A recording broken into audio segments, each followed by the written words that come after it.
So we will definitely excuse you. Yes, I apologize for that, but that is the life.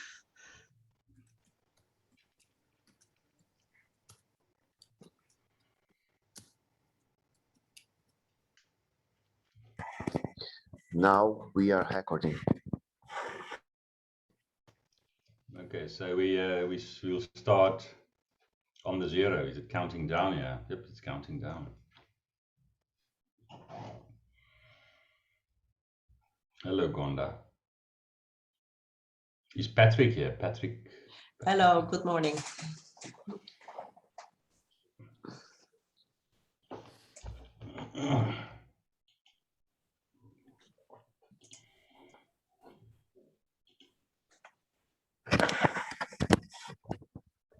Okay, Stefans, we are yours. Good morning, good afternoon, good evening, wherever you are in the world. Welcome to the second day of the 7th ICF Education Symposium. It's really a great privilege to see all the familiar faces from around the world gathering here. And we have one thing in common, that the International Classification of Functioning, Disability and Health changed our lives, the way we look at health and functioning, and how we do clinical practice, how we engage with our patients, and also having this wonderful community of alongsiders that is promoting the ICF. We are teaching others about the ICF, and we research things regarding functioning and the ICF. So yesterday, on the first day, perhaps I can just introduce myself before I forget. I'm Stefan Snyman. I'm from the WHO family of international classifications, the HUFI Collaborating Center in Cape Town, South Africa. And I'm also on the editorial board of the ICF Education portal, icfeducation.org. So yesterday we focused and we reflected about the first 2 decades of ICF, taking stock. And it was great to have Jerome Bickenbach and Matilda Leonardi reflecting about their experiences, about the past 2 decades, the past 20 years. Today, we're shifting gears and we will be looking ahead, thinking about how this, well, Matilda usually says the ICF is a teenager, but well, we're now in our early 20s. We may get married and may graduate from university and all those things. So, we're actually permitted to shave now. So where are the ICF going? How do we see the future of ICF in 10 years' time? So the lineup for the first half of this today's session, it's wonderful to have Peter Rosenbaum with us from CanChild at McMaster University in Canada. Peter can be described in a few F words, but I'll try to be polite and I'll make it E words today. He's an encourager, he's an enthusiast, he's an expert, and he's just Peter. Peter and Olaf, I know them very well, his colleague. There's another word that binds them together, and that's a B for a beer on a Friday afternoon. So whenever I try to contact Olaf on a Friday afternoon, that's late Friday evening in South Africa, Olaf will say, no, sorry, I have to go. It's now beer time with Peter. So Peter will be reflecting today on how to bring ICF to life for children and families. And that is the famous F word, CanChild, or Peter, the F words. He'll talk about that. After that, Anna Helena from Sweden will reflect on ICF in health and social care systems as we go ahead. They've done amazing work in Sweden. And then Patrick Eklund from Finland, Sweden, he's sort of in between the two. Patrick will challenge our thinking about ICF and ICF statistical and mathematical modules. That'll be absolutely fantastic. And it's also great to have Bedran Uston with us today. I see you are here, Bedran. It is fantastic to see you online. Bedran will be sharing with us just the story of the ICF. The ICF over the past 20 years, he was there from the absolute beginning.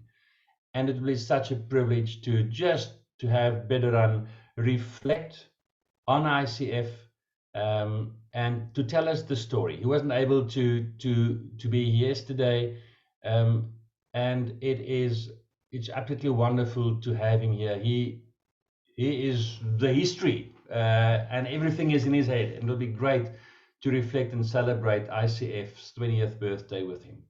But to start off with first, Peter, I'm going to hand over to you. I'm going to put the spotlight on you, and there you go. Thank you very much, Stefanos.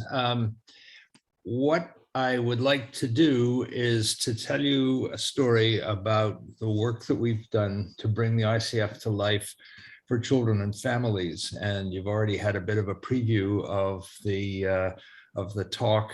How I'm going to present this is to talk to people who are experts in ICF about the way we tell the story to families and to service providers, and to give you some examples of the things that people are doing to adopt and apply the ICF in clinical work and in their lives and in research. Thank you very much for the chance to be here. Let me see if this, where are we going here? There we are, okay. So first of all, it's very exciting to be part of the 20th anniversary of the ICF. I did not contribute to its development, but had an early preview because one of our colleagues was part of the Canadian beta testing site. And so we were hearing about the ICF in the late 90s, and we're very excited about it, recognizing how much of an improvement it was over the ICIDH, which I will brag and say I knew about and used in my teaching. So I want to tell you about how we've brought the F words, or how the F words are bringing the ICF to life, to make the point which we do to our colleagues in the field of developmental disability. I'm a developmental pediatrician, which means I work with kids with disabilities and their families. And we make the point that this is not a technique, it's not a new therapy, it's a set of concepts which we think bring together a lot of the things people say they do, think they do, and in fact, sometimes actually do. And particularly want to talk about how we are encouraging people to apply these ideas with families, with service providers, with whole programs, and I'll illustrate this. And we have over 30 languages, the translations of over 30 languages of the work we've been doing. And so the challenge, clearly not to you who are listening now, but to our colleagues and to parents when we present this, is can these ideas be applied in your setting? We always start by a brief look backwards, and I suspect that most of you don't spend your days thinking about childhood disability. So it's important for people to recognize, as I say always, when you hear that something's new, what were we doing yesterday before this new thing came along? So looking back very briefly to understand what we're talking about. The comments that and the work that we've done are all about developmental disability, not about a specific diagnosis. And there's a very strong emphasis in our field in thinking non-categorically, thinking across diagnoses about the reality that regardless of the cause and the nature of the impairment that a child experiences, there are many, many themes for them and their families and the community that are common. So our traditional training for virtually all health professionals has been a biomedical approach. The 20th century was clearly the century of biomedicine, making the right diagnosis, leading to the right treatment, which is a great idea. But in our field, that our diagnoses are not specific. And I'll say another word or two about this in a minute. None of the conditions that we deal with, like cerebral palsy or autism or attention deficit hyperactivity disorder, none of these is a disease. These are conditions. And virtually all our treatments are not specific to the diagnosis. Or to say it the other way, none of what we do is specific to that label. The second and implicit tradition is that we need to start our interventions with the impairment at the body structure and function level. And again, our treatments address signs and symptoms, but not the causes, not the underlying causes of the problem. And the third notion in our field is that we're engaged in pediatric rehabilitation. We've imported the model of adult rehabilitation, which I celebrate completely, into our field. And I think this is a misconception, and I think it misses the boat, because we are in fact not engaged in helping children return to function after some impairing event, but in fact we are trying to promote child and family development and functioning. And that is fundamentally different, because children are not small adults. They are in a different stage of being, becoming, belonging. So to summarize, we've been taught that biomedical interventions and treatments can fix things. And I like to say that fix is the original F word in our field. A wonderful idea, we don't know how to do it. We've also been taught that our default is normal, and normal development, normal behavior.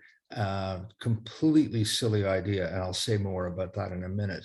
And then the third notion is that we're the experts, service providers are the experts. And so our classic assumptions of diagnose and treat make sense as far as they go, but they don't actually go very far. And so the comment at the bottom is that these are not wrong ideas, they're just limited.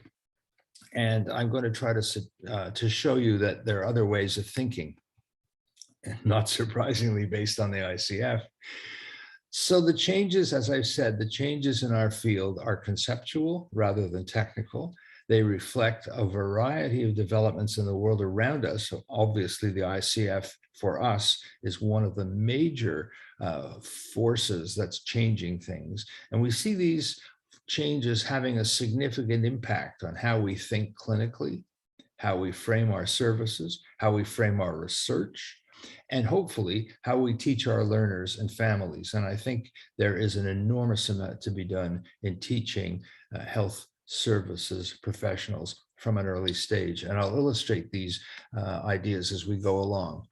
So the question is, if our field is changing, if the field of childhood disability is changing, what are we looking for? And we like, and I don't know whether Dr. Huber is part of this conversation because I don't know this person, but this is a quote which we have been very much motivated to promote. Health is the ability to adapt and self-manage in the face of social, physical, and emotional challenges. In other words, functioning, however it is done, regardless of ability or disability, can be considered evidence of health.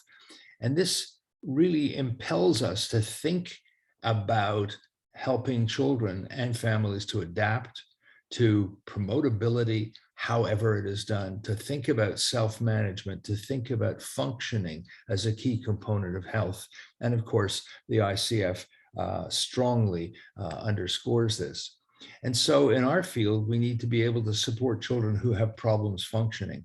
And virtually every child that I have ever seen over the past 50 years came to us because somebody, often parents, sometimes other people, had concerns about some aspect of a child's functioning, including their behavioral functioning. I said, and I want to emphasize, that developmental conditions are not diseases that require a disease care system. In fact, I've given talks several times about the idea that in our field, we don't have an organ. We're not kidney specialists, we're not heart specialists, we're not lung specialists. Our focus is on child and family development. And so instead of a disease care system, we need a system that thinks about these broader issues. The alphabet soup of diagnoses is really a series of descriptive labels. And somebody once said that these are adjectives parading as nouns, a beautiful phrase, because none of these is a disease. They are all phenomenological issues like impaired motor development, impaired social communication, and so on. I mentioned that we take a non-categorical way of thinking, and this again challenges our field because we have been so strongly acculturated to being the specialist for this kind of diagnosis or that diagnosis or another. And there is a place for that. But stepping back one pace from the diagnostic elements, the things that are common across developmental disabilities in terms of child development, accommodation for children in the community, the impact on families and so on is really important. We also know that children grow up and become adults with their same conditions. And so we need to take a life course approach. This has been difficult because children present to child-focused services, and at the age of 18 or 21, they fall off the cliff into the much less well-organized adult services and get lost. And so we need to think beyond diagnosis to functioning and beyond childhood to a life course. And our integrated biopsychosocial perspective is one that has, I think, always been there to some extent in child health. But of course, a biopsychosocial perspective means thinking in terms of ICF framework and ICF concepts. And I will say very clearly that we're not primarily talking about the classification as such, but we are much compelled by the framework, which is an integrated framework. And this has been transformative for us. And I don't think there's a day that goes by where I don't talk about it and teach it. And when I write about the ICF in one way or another. I know that everybody listening to this talk knows this every bit as well as I do. So when I show this slide, I put cerebral palsy, I put diabetes, I put irritable bowel disease, put ASD, and I make the point that if we were talking to a group of adult providers or geriatricians, we would have different health conditions at the top, but the issues would be the same. And again, I won't bore you with how we talk about this. I tell people that we like the framework because it's a framework for health for everyone. It is not disease or condition specific. The words, unlike the 1980 framework, the words are neutral, in fact, slightly positive. If we talk about activity and participation, we talk about factors that we always have known were there, but didn't particularly pay attention to, like environmental and personal factors. We talk about the fact that this is an interconnected set of ideas, a dynamic system. And this then gives us permission to intervene anywhere and potentially everywhere without having to start with body structure and function and hope that when people's function improves, they will then pick up their bed and walk, which has been our traditional thinking. And we like this because it's a focus on strengths. So we have tried to say that this is a broader way of thinking which doesn't leave out the therapies, but has a different expectation of the therapies we're offering. And I'm going to illustrate that with how we are trying to promote this. I like this picture because the people who are concerned with the details of, for example, the child's posture can get quite exercised about the fact that his posture seems to be poor. The people who are optimists like me notice that this child is going to his first day of junior kindergarten, that he has a very large smile, that he has a power wheelchair, which we presume he can use on his own, and that there's a lot of fittings and fitments in it that mean that he's getting services. And what we try to get people to think about is to focus on can versus cannot. There are a lot of things this child can't do. There are a lot of things I can't do. It doesn't matter if we can do the things we want to do. And we argue very strongly that we want to promote ideas like development of child and family, functioning, child and family strengths, achievement, being family-centered. And we want to de-emphasize fixing and normality and disability. And we talk about normality quite a lot because it is a tyranny for us. And 1,000 years of therapies will not cure this child's cerebral palsy. So normality is a silly idea. And when we talk about disability, we try to help people understand the ICF notion, the WHO notion of the misfit between one's capability and the environment. So I say that when this boy gets to his school, if there are stairs at the front of the building and no ramp, he will be disabled. He's ready to go. He's capable to learn, but he can be disabled by factors outside him. And this led us to create the F words. And just for fun, my colleague Jan Willem Gorter and I wrote a paper based on a talk I had been asked to give in the UK in the autumn of 2011. And we wrote a paper called The F Words in Childhood Disability. I swear this is how we should think. And it was just for fun. And what's happened with this paper is it's gone viral in our field. It's been downloaded from the journal's website more than 45,000 times. It's been constantly being cited in the literature. We've had invited presentations all over the world. And we now have over 30 translations of the original F Words poster designed by colleagues in Australia with our permission. And the F words are simply individual words that we want people to think about to bring the ICF to life. So we talk about fitness, and we're talking about physical and mental health fitness. We talk about functioning. We talk about friendships, not just peer relationships, but meaningful relationships for kids and young people. With personal factors, we talk about fun. And with environmental factors, of which there are clearly thousands, we talk about family, because we want people to recognize that if we're thinking this way, the ways in which we counsel and intervene and offer services are built around this set of interconnected concepts. We hope that we haven't upset too many ICF purists by adding future at the bottom. And we tell people that future is added by us. It is not part of the structure of the ICF, but we put that in to remind people that when we're talking about children, we're talking about a work in progress. And that's no less true for adults recovering from illness, but it is particularly compelling for kids. And this, as is evident here, means that we can still use and celebrate and apply the best of our therapies. This does not change what we're doing. It changes how we think about what we're doing. We want to talk about the social determinants of health, which aren't talked about nearly enough in our field. We want to encourage people to apply family-centered service principles and practices.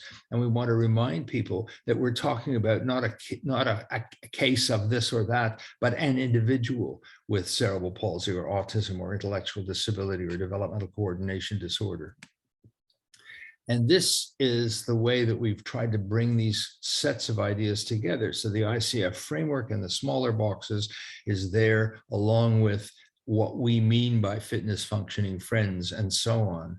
And the graphics are increasingly being translated, as are the words, so that they are culturally relevant. And I have many, many examples of graphics that reflect the culture and the communities of people around the world. So this is still a work in progress itself, but is available in many, many places in the world.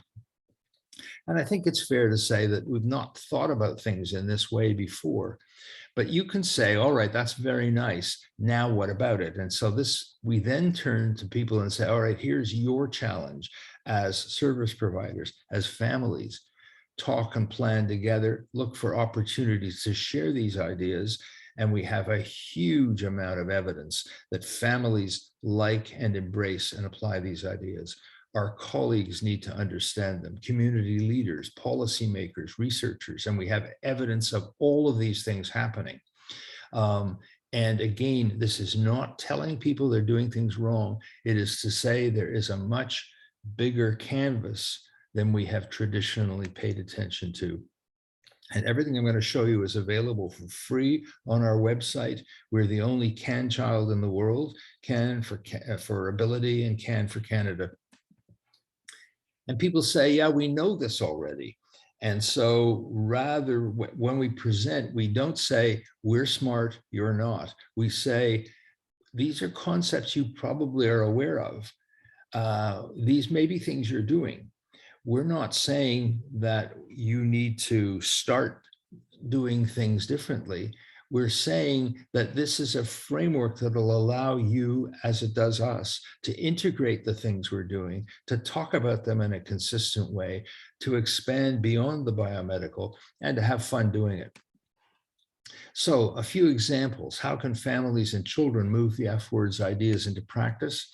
These are some of the many, many, many resources that have been created, often by parents and shared with us, often by colleagues and shared with us. And anything that's on our website is downloadable for free with attribution to the people who created them. We do not claim that we created what Diane Kay, a parent in the UK, did in 2013. But when she found these ideas, and it's a long story, which I won't tell you today about how she found out about them, she created this for her son, Alfie. So this is Alfie's F words agreement, which was on the back of his wheelchair, and basically said, you know, I want you to, whoever you are, teacher, teacher's aide, friend, neighbor, consider these things, and laid out how she wanted people to understand function, family, and so on.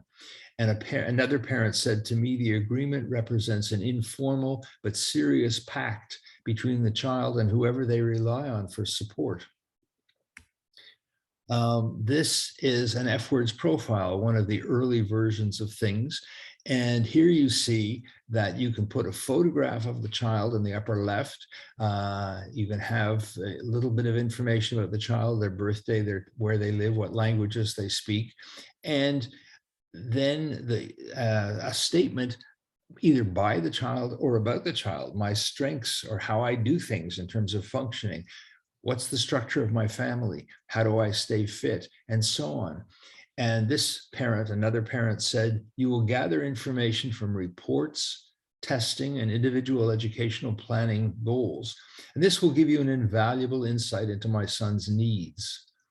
For a fuller picture of my awesome child, however, I would like to present you with the following document from my child about my child. So this is a verbal account of things. Then we have Daniela, a parent with whom we work, who's actually now part of CanChild, created a collage. And I like to say that if a picture's worth 1,000 words, this page gives you 6,000 words. And of course, it can be adapted constantly as the child and the family change. And an OT said, the collage to me is good for my students who are maybe nonverbal, or quite frankly, verbal as well. And where I'm trying to do do more pictures and simplify language. So the OT is applying it. And this is an example of Daniela's son Vasily's collage. And you see a whole lot of things about this boy who has significant functional limitations with cerebral palsy. He's quite dependent physically. He also has a huge amount of fun with his grandparents in Serbia, to which they return every summer. He can swim on his own with appropriate flotation devices and so on. So here's a way of bringing the ICF and the F words to life and bringing the child and the family to life. In case you're wondering whether you can use this with young children, this was shared with me by one of my colleagues. These are drawings done by a 7-year-old girl. And her description of fitness and her drawing is she's skipping. Her function in the upper right, she's talking to a friend. Friendships, she's in her friend's room. Family, you see her with her mother, her father, a sibling, and what I assume is a dog. When she's playing, she's at a friend's house. So 3 of the 6 pictures mention friends. 7-year-old, friends, very important. And here's her idea of the future. She's on a boat in the ocean, being a mom with a baby in her belly, and she's holding a sunshine balloon. And what we love about this is how able the child is to talk about herself in these ways, to draw the pictures. And again, this gives us a much bigger picture of the child than whatever her diagnosis is, which tells us really almost nothing about her as a person. Turning to how service providers can move the F words ideas into practice, we want to make the point that these F words provide service providers and educators with a common language, insight into a child's real life, a tool for setting family-centered goals, and a framework for coordinating services and interprofessional collaboration. So this is one example. Again, these have evolved over time. My F words goal sheet, and this is done with the child, with the family. So we have the function goal, but we also have the word why. And this was, again, suggested by a parent. Why is that goal important? And this allows us then to have conversations with the family. It sounds to me like you would be aiming in a certain direction. Here are some strategies for trying to reach that. And a clinician said, I think the F words goal sheet is going to be very useful. I like that there's a place for each goal and why they're important. Having this shows why something is important to the child and family when it may not otherwise be clear. What's considered a goal based on the F words? Doing something plus the context. This is our argument. So the goal is to improve communication through the use of a Dynabox, a communication device. Why? So that I can better communicate and tell you what's on my mind. And this relates to many things: fun, friends, family, future. The goal is to ride my bike, but instead of doing bike training therapy, we can try to do it in context. In this case, so I can go on rides with my family. And yesterday I was at another conference and somebody was showing how a 16-year-old with significant dystonia learned to ride her bicycle in 3 hours. And what was so important to her was being able to go on rides with her family. So this is not just riding a bicycle for its own sake. And having this kind of a conversation, asking why, understanding context really helps us help kids and families. And there can be a goal under each F word if you want. It doesn't have to be. This is not prescriptive in that way. I want to show you briefly that whole programs are moving the F words ideas into practice. And we have a study going on now to evaluate the application and implications of the F words in whole clinical programs. And if you look at this picture, you'll see the blue signs. And these were added by a clinical program in a community near us. They were added to provide context to what they were already doing with the green tree text. So you see that in this program, which describes the goals and focus of their whole program, they're interested in children at home, in community, and in the school. And they have accommodated the F words simply to provide further context to what they're doing. And this was their idea, not ours. And we have many, many examples of programs that have completely reshaped their program from the point of view, from the perspective of intake, where they do an F words related intake, to goal setting with the family, to evaluation of what they're doing. Everything is based on F words ideas. So, and that is being done spontaneously by colleagues. So our challenge, I think, is to teach this holistic F words perspective, this ICF perspective, to everyone. Because to me, and I teach this every day, the ICF framework is a rule-in approach. You may have this and this diagnosis with these and these impairments, but you also have these other elements of people's lives. And we have been so acculturated professionally as doctors and therapists to rule out that we've forgotten to rule in. And we think that these concepts should be taught to learners in child health across the whole spectrum of learners in child health from the beginning of their training. and integrated as a cross-cutting theme, not to replace other things, but to provide context for what people are learning. You're going to hear later this morning from Stefanos and my good friend Olaf, who led the creation of a book a few years ago, of which I was privileged to be one of the co-editors. And this is a book particularly for our field in teaching people about the ICF.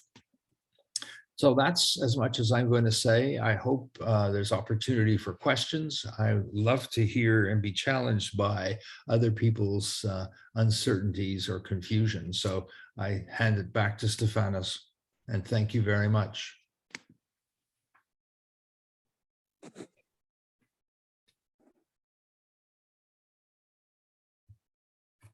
You're muted, Stefanos. You're muted. He's at a loss for words. You're still muted. Unmute, unmute.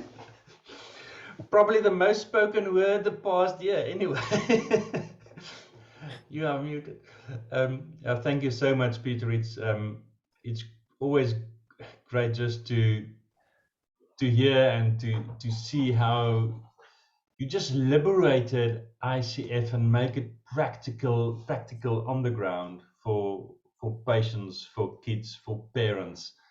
And I think it's that freedom. When you're in your 20s, you can now break free. You don't have to keep by the rules of WHO, which is well, the rules. We're still following the rules. We haven't changed. We haven't changed the framework.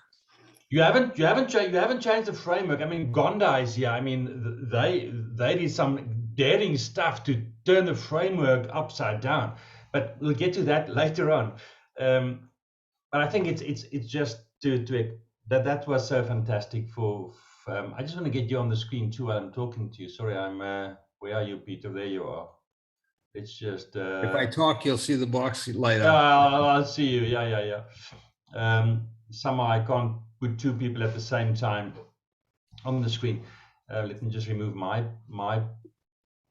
pin. Remove pin. Okay. So yeah, thanks so much, Peter. Next up, we have Anna-Helena from Sweden. They've been doing, well, I can just say, Peter, there's one interesting thing. I mean, you've experimented with 5 or 6 F words. Olaf and I were sitting in Hamburg 2-3 years ago, and we thought, let's do this for adults. So we came up with 40 F words, by the way. For every chapter in the book, we got an F word.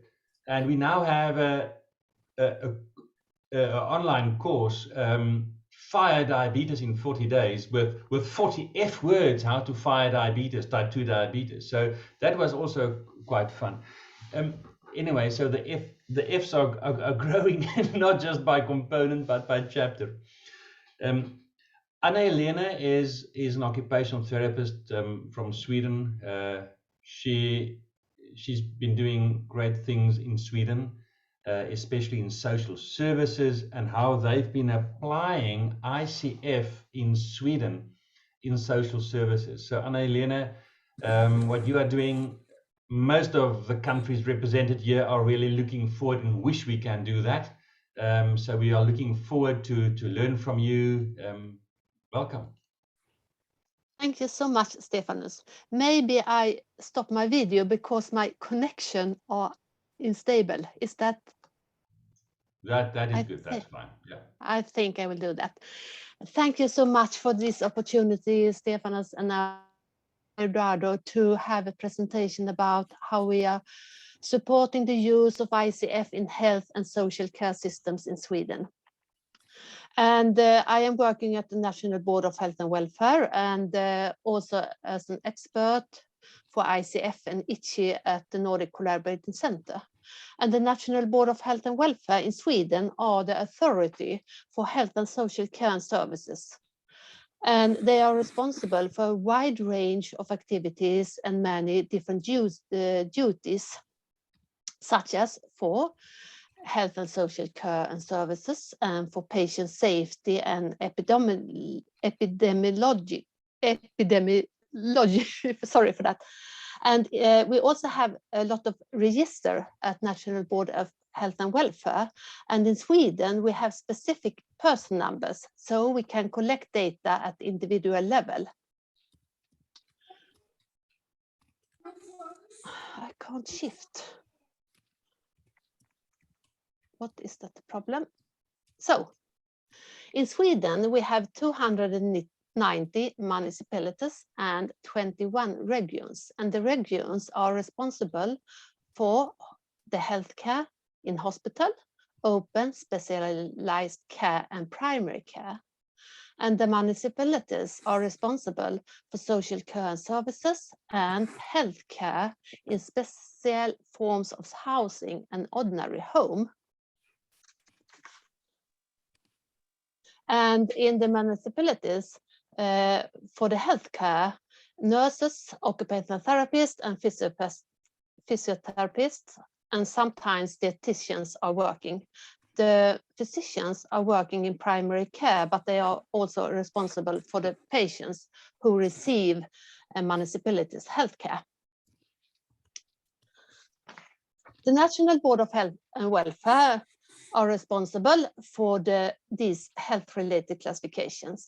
We have a Swedish translation of ICD-10, and we are working now to transfer to the ICD-11.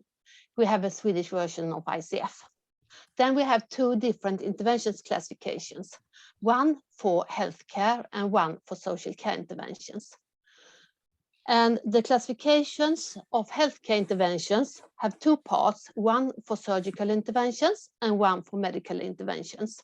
And it's about 10,000 interventions. And two chapters in the medical parts are developed by using ICF as target way as ICI. And that was already developed during 2008. And then we also have a commission from the government to develop a classification for social care interventions. And that has been done during 2012 and 14, and the first version was published 2015. And this is based on the structure and content of ICI. So this is also targeting ICF. And I will show you some examples later. I will only show you that now all three reference classifications of WHO are on the WHO Foundation. And if you don't know, go to this website and also look at ICI, because ICI is the next reference classification, and that will be finalized in August next year. And here you can see that each category the intervention has called a STEM code, and to the STEM code you can add additional information. As example, we have extension codes for assisted products, and in this list are the APL list, WHO APL list, the priority assisted products list included. And here you also see that the STEM codes is developed or by using three axes: target, entity of which the action is carried out, action and means. And the target is also here for ICI based on ICF of the body functions, activities and participations, and environmental factors.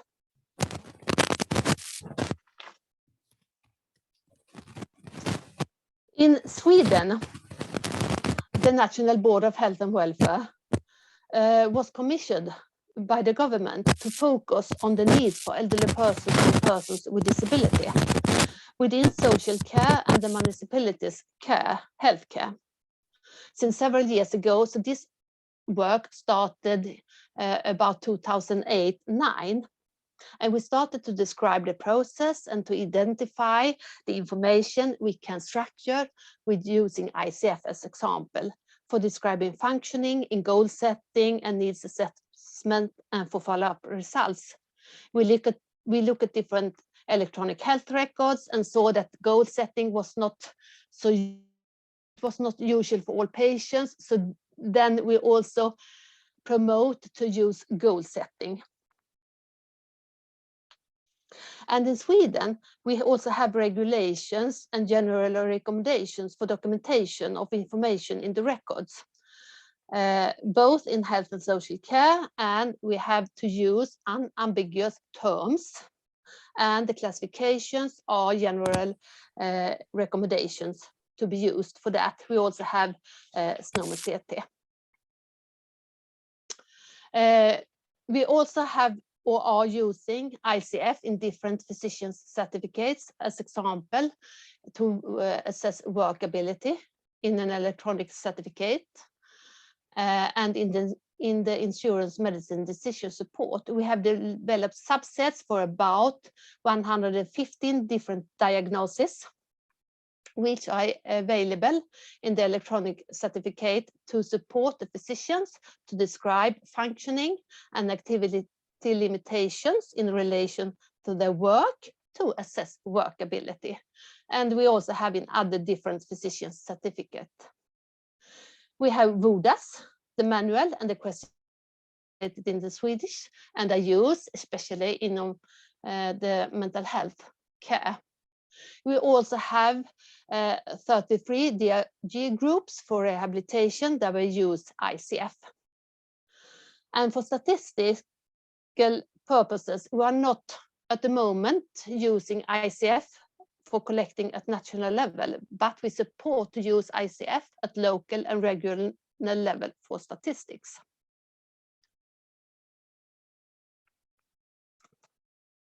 According to the national strategy for e-health, as we have in Sweden, we need to work to use more structured digital documentation, go more from free text to structured documentation to reuse the information, as example for sharing information between health professionals and caregivers. As in Sweden, we didn't have only one electronic system. We have different companies who develop the electronic systems for documentation. But also reusing the information for statistics at different level, for research and for quality improvement. And in Sweden are the health-related classification used since long time in the documentation. And here you can see how the health-related classifications are and can be used in the process model we have or are using in our national information structure. The red one is ICF and the blue shows the classifications for the interventions, and then you also have for the diagnosis.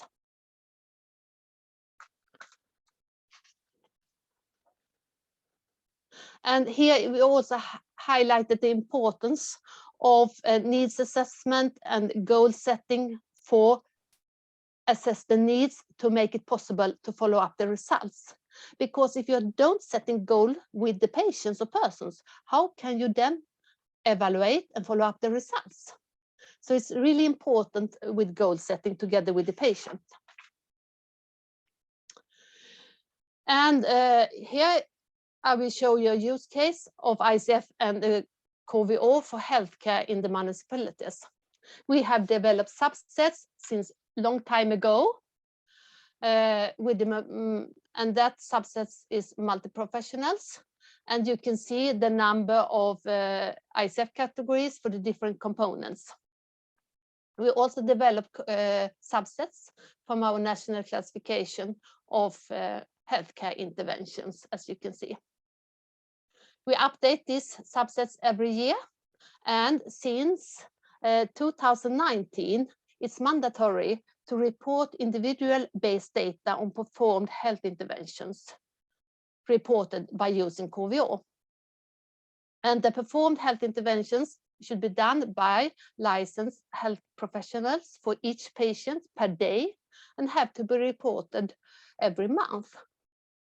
And we are going to develop instructions for the use of different KVO codes to improve the data quality, because we have seen now when we are looking to analyze data that we need to have some instructions, because there are different granularity of the interventions, and they have to report the most specific interventions to the register because that is regulated by the regulations. And this work started about 2018, and before started 2008, and before the municipalities was mandatory to report to the register, we have regional conferences. And then we have introduction information about ICF and KVO, and we have had that since several years ago. But there was really, what to say? We have really good comments on this regional conference, because when they saw the process and they understand how they can use the data at local level, they say, today we think and experience, and now we can show data. We can show data for decision makers and politicians.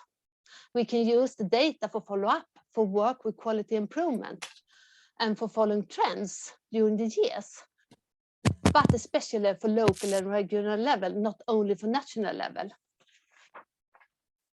Here I will show you one example. We have looked at the data from the diagnostic interventions. And as you can see, I have put the targeting for each sections in the classification. And when we look at this example from one municipalities during 2019, you can see the most frequently performed diagnostic intervention: mobility, functions of the skin and related structures, mental functions, sensory functions, and pains. But it was very interesting to see that they have not performed any interventions targeting voice and speech functions, and not interpersonal interactions in the relationship and major life areas, and community and social and civic life. Why are these not performed? So the data can really be used to quality improvement in these municipalities, because I want to ask them, why have they don't do any of these interventions? And here you can see also the possibilities if you are going to use ICI in the future, because this part of our national classification is built in the same way as ICI. So ICI and ICF really is easy to understand together and to use together. The next slide I will show is more focused on social care. We started in the same years to look at the process model and the structured digital documentation by using ICF. We did pilot studies with the municipalities and with the companies who developed the electronic health records, and how to show how to develop the structure in the health records with use of ICF. We also have education to local process leaders. Here I will show you a print screen of a documentation in social care. And here is about needs assessment. And as you can see, this is about personal care, and they have the different ICF categories, and they use the qualifiers for assessed functioning, but also for goal setting. And then they have free text to complement the structured documentation. The next slide shows you when they should plan intervention. And here we have personal care, and they have washing oneself. And here they have to choose between, we're having COSI, our national classification of social care interventions, training in washing oneself, advising, performing the task, practical support, emotional support. And you can also see the codes, but the codes are behind the system.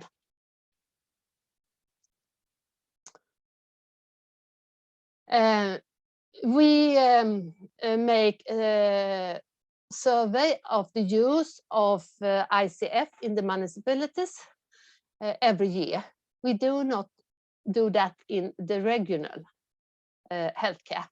But here you can see how it has been increased. The first one here is about the social care, and here is for elderly persons, and here is with persons with disability, and you can see it has increased.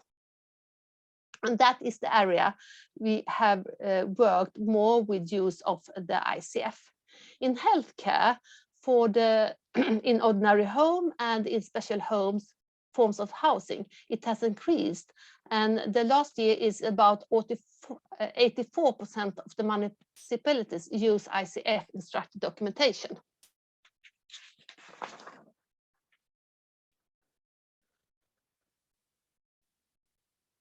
So the conclusion is from our use cases in Sweden that ICF, together with the classification of interventions, are very useful in health and social care. They provide a common language and a framework, and using ICF for functioning, goal set, and follow-ups results are very important.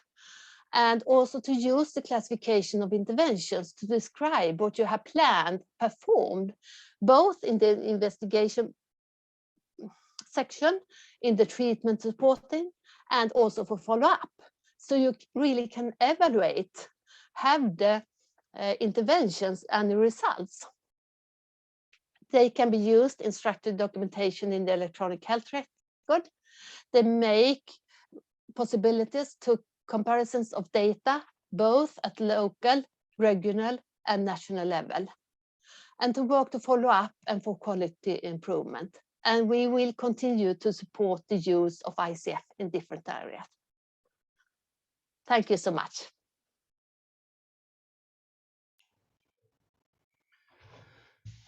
Thank you so much, Anna-Helena. It is really amazing to see how you've progressed in Sweden, and I'm really jealous. I wish we can have that in South Africa. Next on is a practical case of between me and Eduardo. There's two ICF codes, B1641, which is about organizational planning, and B1440, which is about short-term memory. And Eduardo, it seems, had a B1440. You're muted again, Stefanus. You're muted again. Oh, sorry, I muted again. Okay, so thank you so much, Anna-Helena. There's two ICF codes of importance now. The one is B1440 with a qualifier of 3 or 4. That is Eduardo. Short-term memory is quite a problem. He forgot that Bedran doesn't have a WHO email anymore, but a personal email. So he sent all his emails to Bedran at his old WHO account. And then there's B1641, which is for organizational planning. And there I slept up .4 because I didn't check up on Eduardo to make sure that Bedran got all his emails. But luckily, Bedran, when it comes to motivation, that B16 whatever, was willing, because he missed yesterday because he didn't got our emails that he should be on yesterday. And we are so glad that Bedran can be here today, just to celebrate the 20 years of ICF with us. And we've asked him just to celebrate with us. I mean, nowadays, he's not sitting behind computers and classifications. Bedran's classification, most of the time, is around a glass of red wine and to classify that, which is probably better than the Hoofik. So his participation is much better nowadays. So Bedran, it's great to have you here. We haven't seen you for a while, and we're really looking forward to just chatting to us about what can you remember about those early days and thinking back? Vedran. Thank you, Stefanos. Thank you, all the friends around the globe. It's really, truly a pleasure for me to be with the friends and the ICF family. And with the efforts of Peter, it's fun and it's nice to look into the future. Yes, you're right. I've been away from WHO for the last 5 years, but I have been a university professor in Turkey and teaching ICF to medical students as well as to nurses and other health workers. And we are collaborating with some disability organizations as well. And one of the interesting things, although I'm doing wine, and that is my wine brand for, it is about Etruscans who migrated from Turkey to Italy to build up Tuscany and make the Italian red wines then. And in my vineyards, I am making a project about an accessible vineyard and universal vineyard, so that we have at least a part of the vineyard you can access with wheelchairs and with tandem bikes for and other type of external enablers. And with people with abling bodies, they can use their iPhones and other things which we developed to visit the vineyard and participate in harvesting. So in a sense, I'm never away from ICF and practicing what I had been preaching. Now, 20 years has it been since we had the ICF meeting, and it's a nice time to celebrate. Of course, the time course of classifications should not be likened to human beings. They have a different life cycle. I can tell you many other classifications did not have this much of a long life. Maybe you told me some sort of a historical witness to the ICIDH development. Let me tell you, I mean, I was a medical student when I first met ICIDH. It was 1980 when it was published, and we were using it in an international project, then HUDAS, and it was showing that ICD-10, or then it was ICD-9, everybody had a mental disorder diagnosis, but their functioning levels were different, and we were showing that diagnosis did not matter, but functioning did. So even at the embryonic phase of ICF, then ICIDH, I was kind of involved at the conceptual level. And after I joined WHO, I dug up the archives, and the officially approved version of ICIDH by the World Health Assembly as an annex was International Classification of Impairments and Handicaps for Experimental Purposes. And Philip Wood was a very shrewd professor of rehabilitation, and Elizabeth Badley were behind it. And I immediately contacted them, and between 92 and 94, they participated into our meetings. And I think Elizabeth Badley is still functioning from Canada. And when we first started, it wasn't in the classifications department, it was in the rehabilitation department, ICIDH. And then we said, oh, we should revise it. And for those of you who don't know those days, the revision committee was consisting of 3 people only, and UK had taken the impairments, US had taken the handicaps, and Netherlands had taken the disabilities. Soon after, we invited all the countries, sent them important invitation letters. Canadians came in, and I think Janice Miller is in the audience. Australians have came in, Rose Madden is in the audience. Sweden has come in, and Italians came in, and Matilda is in the audience. And I think it is thanks to that international involvement, ICF really got the attention it needed. And 20 years later, it is still alive and thriving. So it was a conceptual change, I would say, almost an epistemological break. It was a revolution in that sense than the rather focused or limited approach of medical classifications that focused on diagnosis only. It was a multidimensional classification that took environment, person into account and looked into the aspects of life in terms of functioning. And that had an universal approach. Now, I don't know whether we have achieved all the initial aspirations that we laid out at the beginning.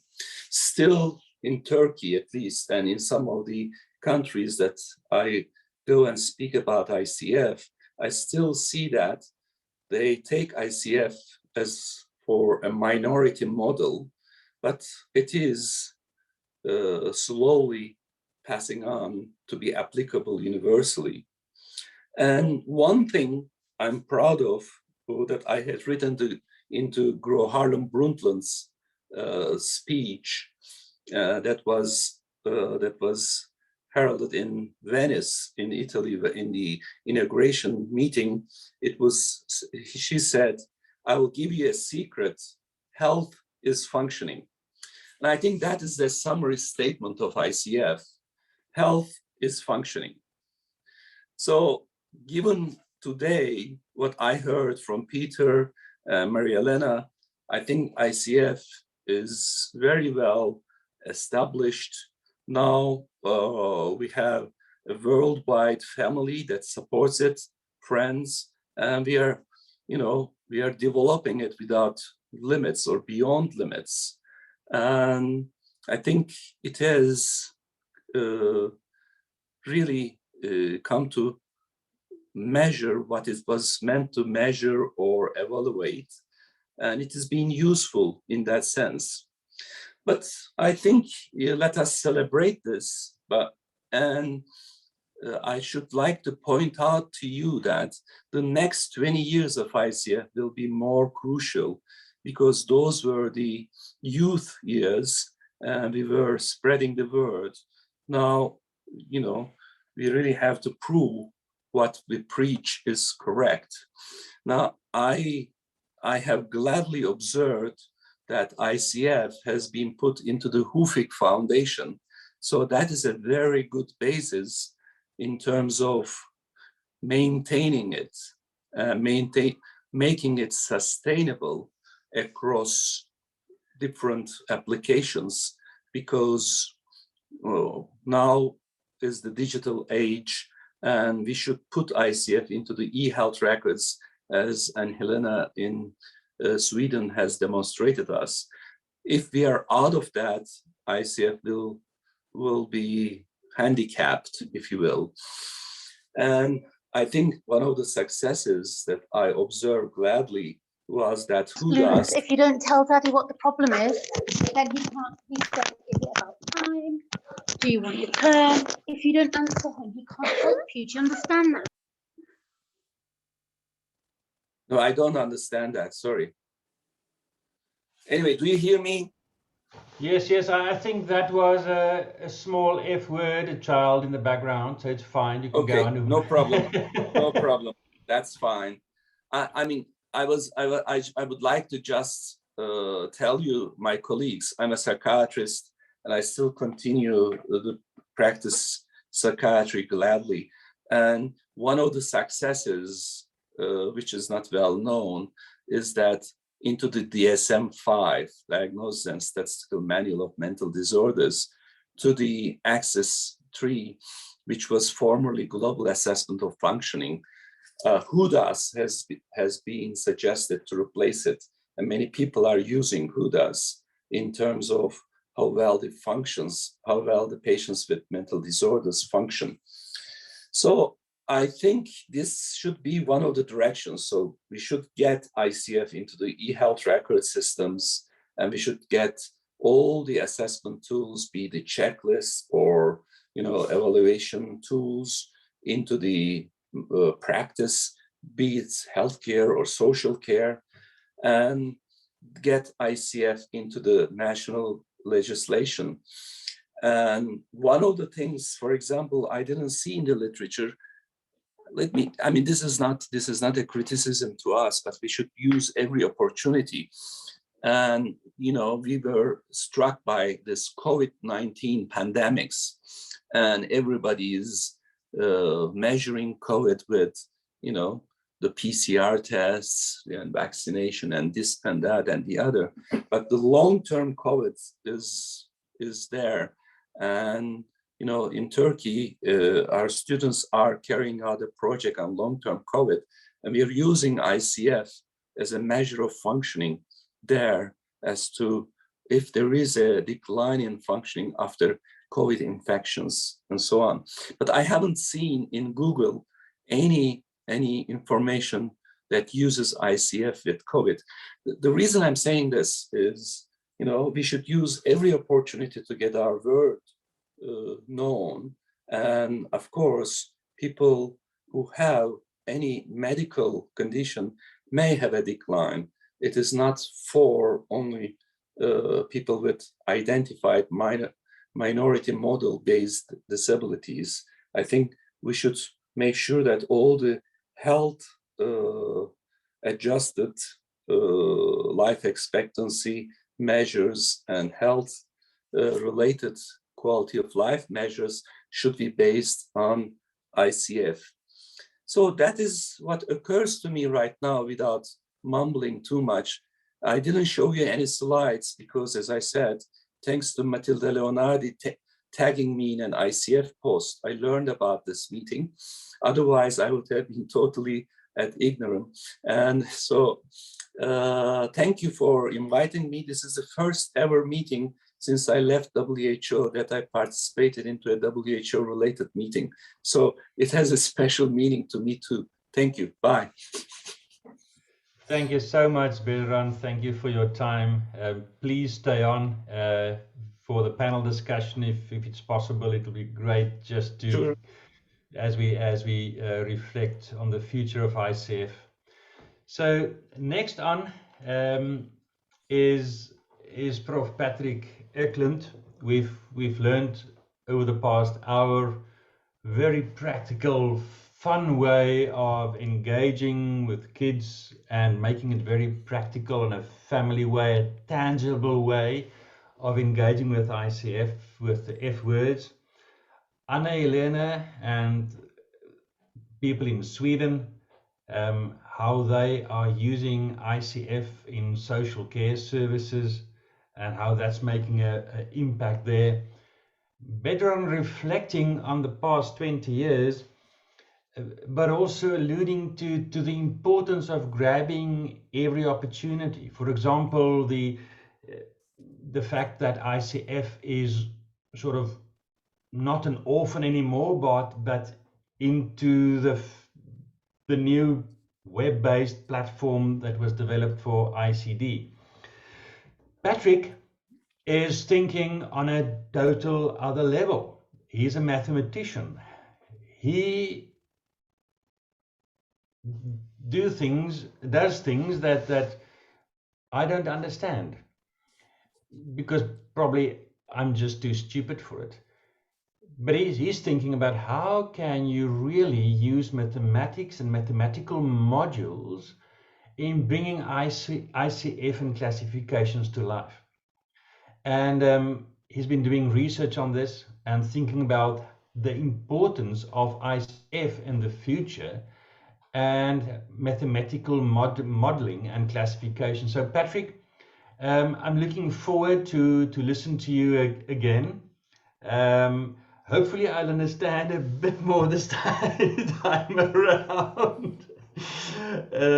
Because there's very, very important stuff that people are debating, and I think that's a nice thing about our platform here, is that we can listen to various voices, various opinions, and to experts from various fields, from the pediatricians to the mathematicians, to the statisticians, to the social care specialists, if you think about the future of ICF. Welcome, Patrick. Thanks, Stefanos, and I also congratulate you on your very nice style to host the meeting. It's almost like we are live and not in a Zoom meeting. So thanks for that, and also thanks, Stefanos, for our discussions in the past. Stefanos has indeed been invited to include me in these discussions. I have been interested in classification, and I have worked with classifications basically all my life, even if you say ICF has been around only 20 years, and that's of course true. But I'm indeed a mathematician, I'm a logician, and computer scientist. My professorship is in computer science. And when I work practically, apart from theory, I'm very fond of working with applications in the public sector and healthcare in particular. When I was young, I worked with diseases and clinicians and cancer and stuff like that. The older I get, the more I like to work with older people, where complexity of diseases and really the trilogy, disease, functioning, and intervention is very important. For young people, it's usually that they have one disease. There is one functioning problem. There is one intervention for it, and then they go back to the playground. When we are older, we have multiple diseases, we have multiple functioning, we have multiple interventions, and there's a complexity of how to link those together.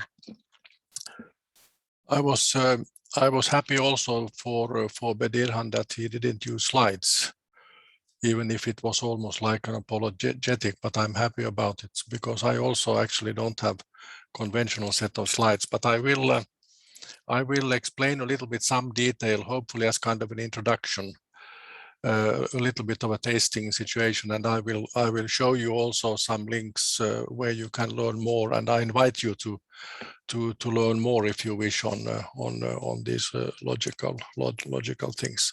So let me share screen. And please stop me, Stefanos, immediately if I share the screen which has all my bank accounts. Is this a good one? Yeah, can you share your other bank account number also, please? Oh, okay. Okay. This one is empty. Yeah, no bank accounts. Yeah. Yeah. Okay. So you see here, you see my text here also at the left. You see the whole screen, I guess. Yes, we do. Yes, we do. Okay, so generally I will say a little bit things about the logic, not very extremely broadly the mathematics of ICF, but indeed the logic of ICF and the classification system, and indeed not just the logic of ICF, but the logic of the WHOF classifications, because there are lots of them. Not just the trilogy ICD, ICF, ICI, which has been spoken about quite a lot, but there are drug codes, ATC, and there are surgical codes like Anne-Helene discusses. And by the way, thanks also to many others in the audience. I have had the opportunity, and I have gladly spoken to a few of you. So some of the Finns, Jan, I have spoken to, Anne-Helene I've spoken to, Sabine in Holland I've spoken to, and I believe I mailed a few others. So you know a little bit the reason why I give this talk today.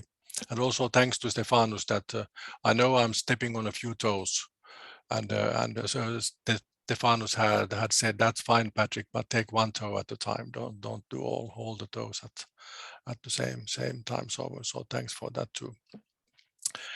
What I say first here is because I'm also objecting the content model, because the lead of the WHO ITC has indeed asked me to make claims and to explain what I do. Now I'll give a short explanation here, but I'm also preparing a website you will see, which will be made accessible, and I will look forward to hearing how the lead of the WHO ITC group, Jacobs and the others, are reacting to these claims. So what I say first here is that the content model should not be confused with the logic of the content model. So I'm not saying pros or cons for the content model here. I will do it on that website. But please note that the content model should not be confused with the logic of the content model. A description logic is a quite simple logic. It's not a rich logic, it's a poor one.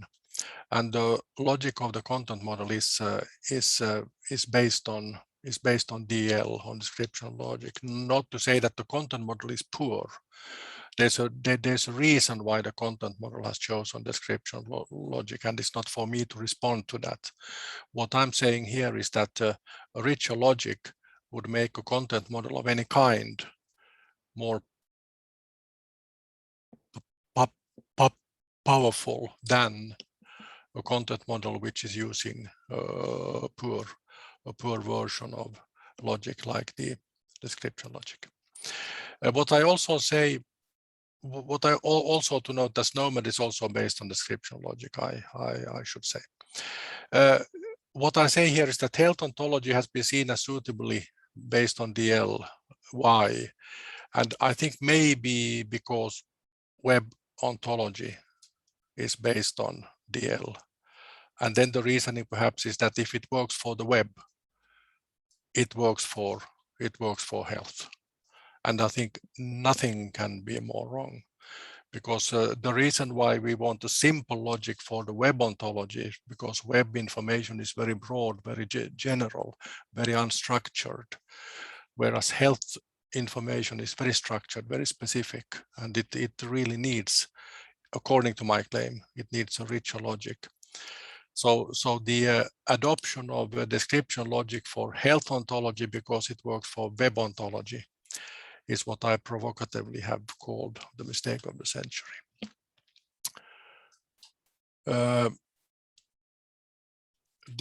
This is more or less a little bit of a joke. We might adopt the principle less is more. Myself, I'm not a fan of that principle.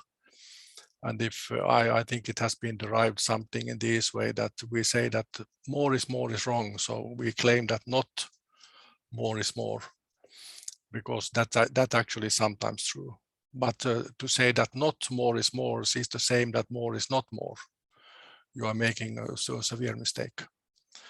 And this thing here is playing with words. But what I say here is that if you take the thing like not and you place it wherever, you are making mistakes. You are making severe logical mistakes. Okay, but let me go a little bit here. Let me go a little bit here. And I know, Stefanos, that I don't have much time. So I won't go into detail. I will just a little bit pick and choose. So look at the description logic. Basically, my main objection there is that description logic as a poor logic, as a simple logic, has elements, sets of elements and relations between sets, and that's it. The relations are always unstructured. There can be many relations, even hundreds of relations. There can be sets or classes, as they often are called in description logic. There can be many sets. There can be huge number of elements, but still the logical structure is that there are unstructured sets, however many they are. There are unstructured and no properties in these relations, however many they are. So it's a multitude of sets and relations, but there is no richness in structure on the sets and relations. Also see here an example. If you take an ICF code, you can view an ICF code as a variable in the sense that you choose a variable and the name of that variable given the ICF code, and then you say that a certain ICF code has been assigned a functioning level of moderate. So you take an ICF code as a name for a variable, an index for a variable, and you do it in this way, which is extremely simple. And that's basically what happens here.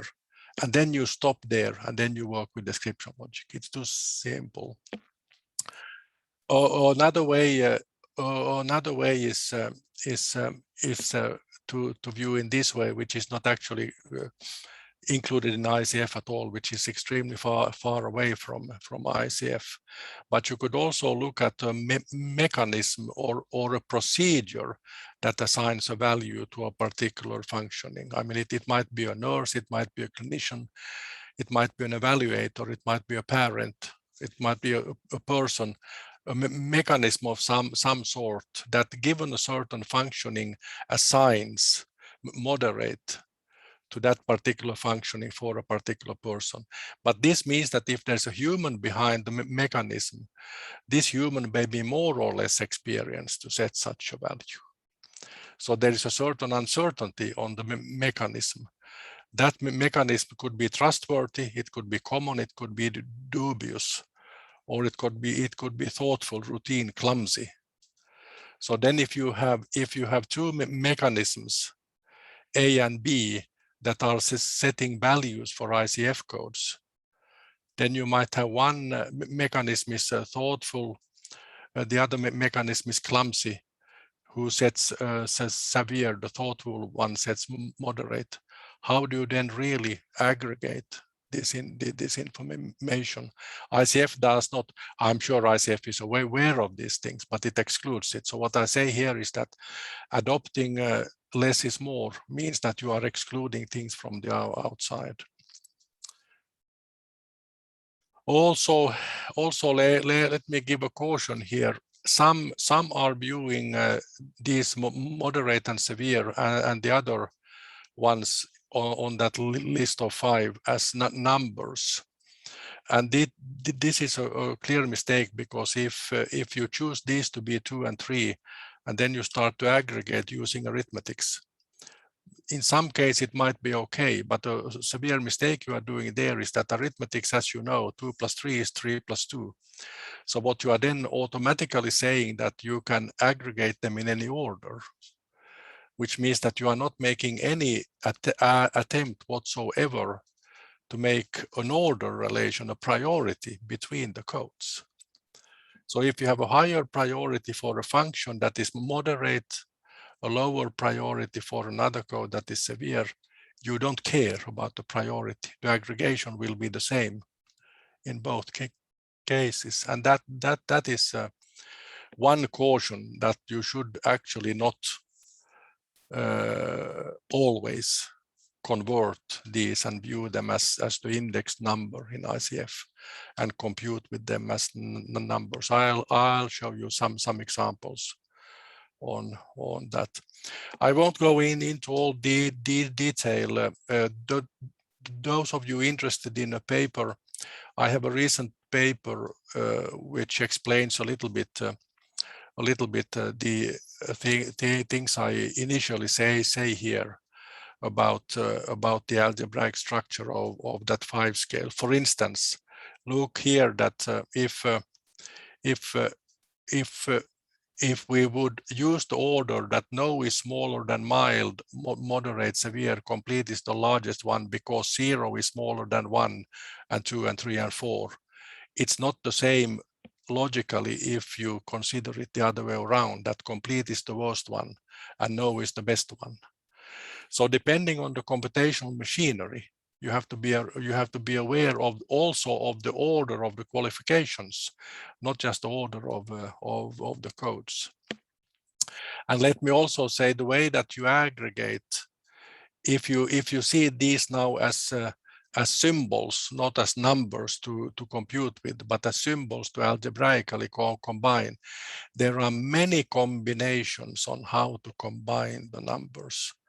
There is we've done lots of mathematical work on this. For instance, we have a book on quantals and modules and algebras, which we did a few years ago, which contains all the math related to this. And we've also done a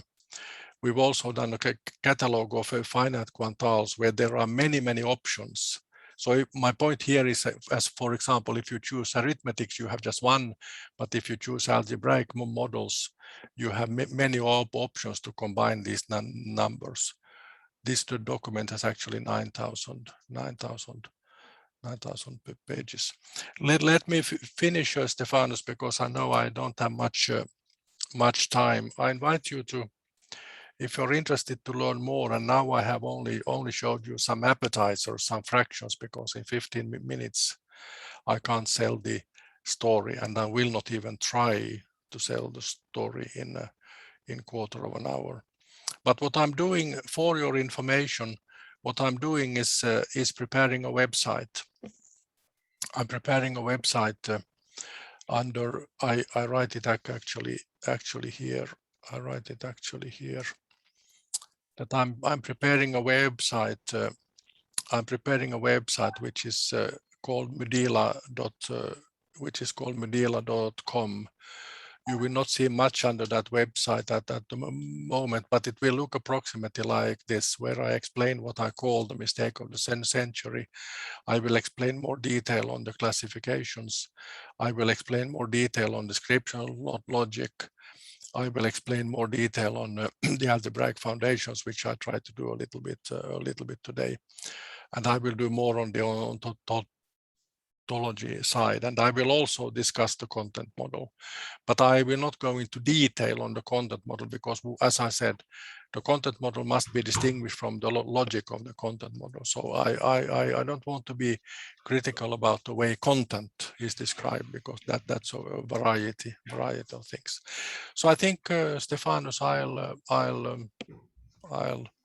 I'll stop there, and let me just finish by saying that I know my talk was extremely dry as compared to the lively talks the other ones gave, but please note that my drink has been water. So as compared to, yes, cheers, Stefanos. So I know, Stefanos, for my next presentation, I will go for wine instead of water. Thanks, Stefanos, and thanks for our discussions over the past year. You have been an inspiration.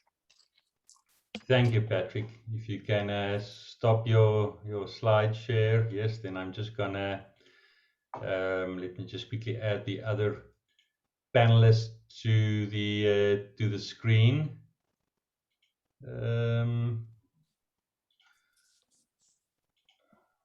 Where's Bedran now? Good, I can't see everybody, but thank you. Oh, there's Bedran, there you are. So I'm here. Just, yeah, add spotlight. And Anna-Helena, where are you? Let me just quickly see, where's Anna-Helena? There she is. Good. Thanks so much. Thanks, Patrick. Thanks, Peter, Bedran, and Anna-Helena. This is as wide as the Lord's grace. How we are thinking about where things are going very practical in a clinical environment in Hamilton, Ontario, making ramps in a vineyard in Turkey and Tuscany, drinking water in Finland and red wine in South Africa. And the social care services in Sweden. So thanks so much. This has been quite a mouthful. So I would like each of you just to reflect on what the others have been saying. Listening, Peter, you're listening to Patrick and Bedran and Anne-Helena. So let's go around and ask each panelist to comment on what they've learned today from what the others have been saying, and ask each other some questions. Peter, starting off with you. Oh my golly. Well, I think that what Anna-Helena talked about speaks to getting systems to understand how the ICF ideas can expand our understanding of health and services beyond diagnoses and disease focus, which is where we are now. I think that we clearly need to teach these ideas not instead of something else, which is the challenge we've had at McMaster. We have been singularly unsuccessful in getting the medical school to teach ICF ideas. And I think that is incredibly short-sighted, because this is a framework to think about everything we do at the bedside and in from the bedside to the community. And the inability of people to see that may speak to Olaf's and my inability to articulate it. But at the same time, the uptake of our ideas literally around the world speaks to the fact that there is a receptiveness, certainly in child health and in adolescent health and disability, to embrace these ideas. So there is a challenge which we have been unable to address to date. And I would like to hear other people's advice about how we can do this. Thanks. Vedran. Well, I mean, I think this has been a very giant leap forward for ICF. I'm very happy to see this discussion taking place. And I also take Patrick's challenge that the biggest mistake of the century is taking the, descriptive logic and the web ontology as the ontology of health, the same, taken by Hufik and Snomet. I'm happy to discuss this as in depth as impossible, but I think that really requires some wine as an enabler. And the next meeting should be in the vineyards. I would like to invite you all, next year to Gallipoli, Dardanelles, whatever you know it. Troy is 40 kilometers next to us, and we have the equivalent of Troy on my side and Europe. So you will not only be short of historical remnants, but also pave the way for ICF forward. Let me tell you the following, okay?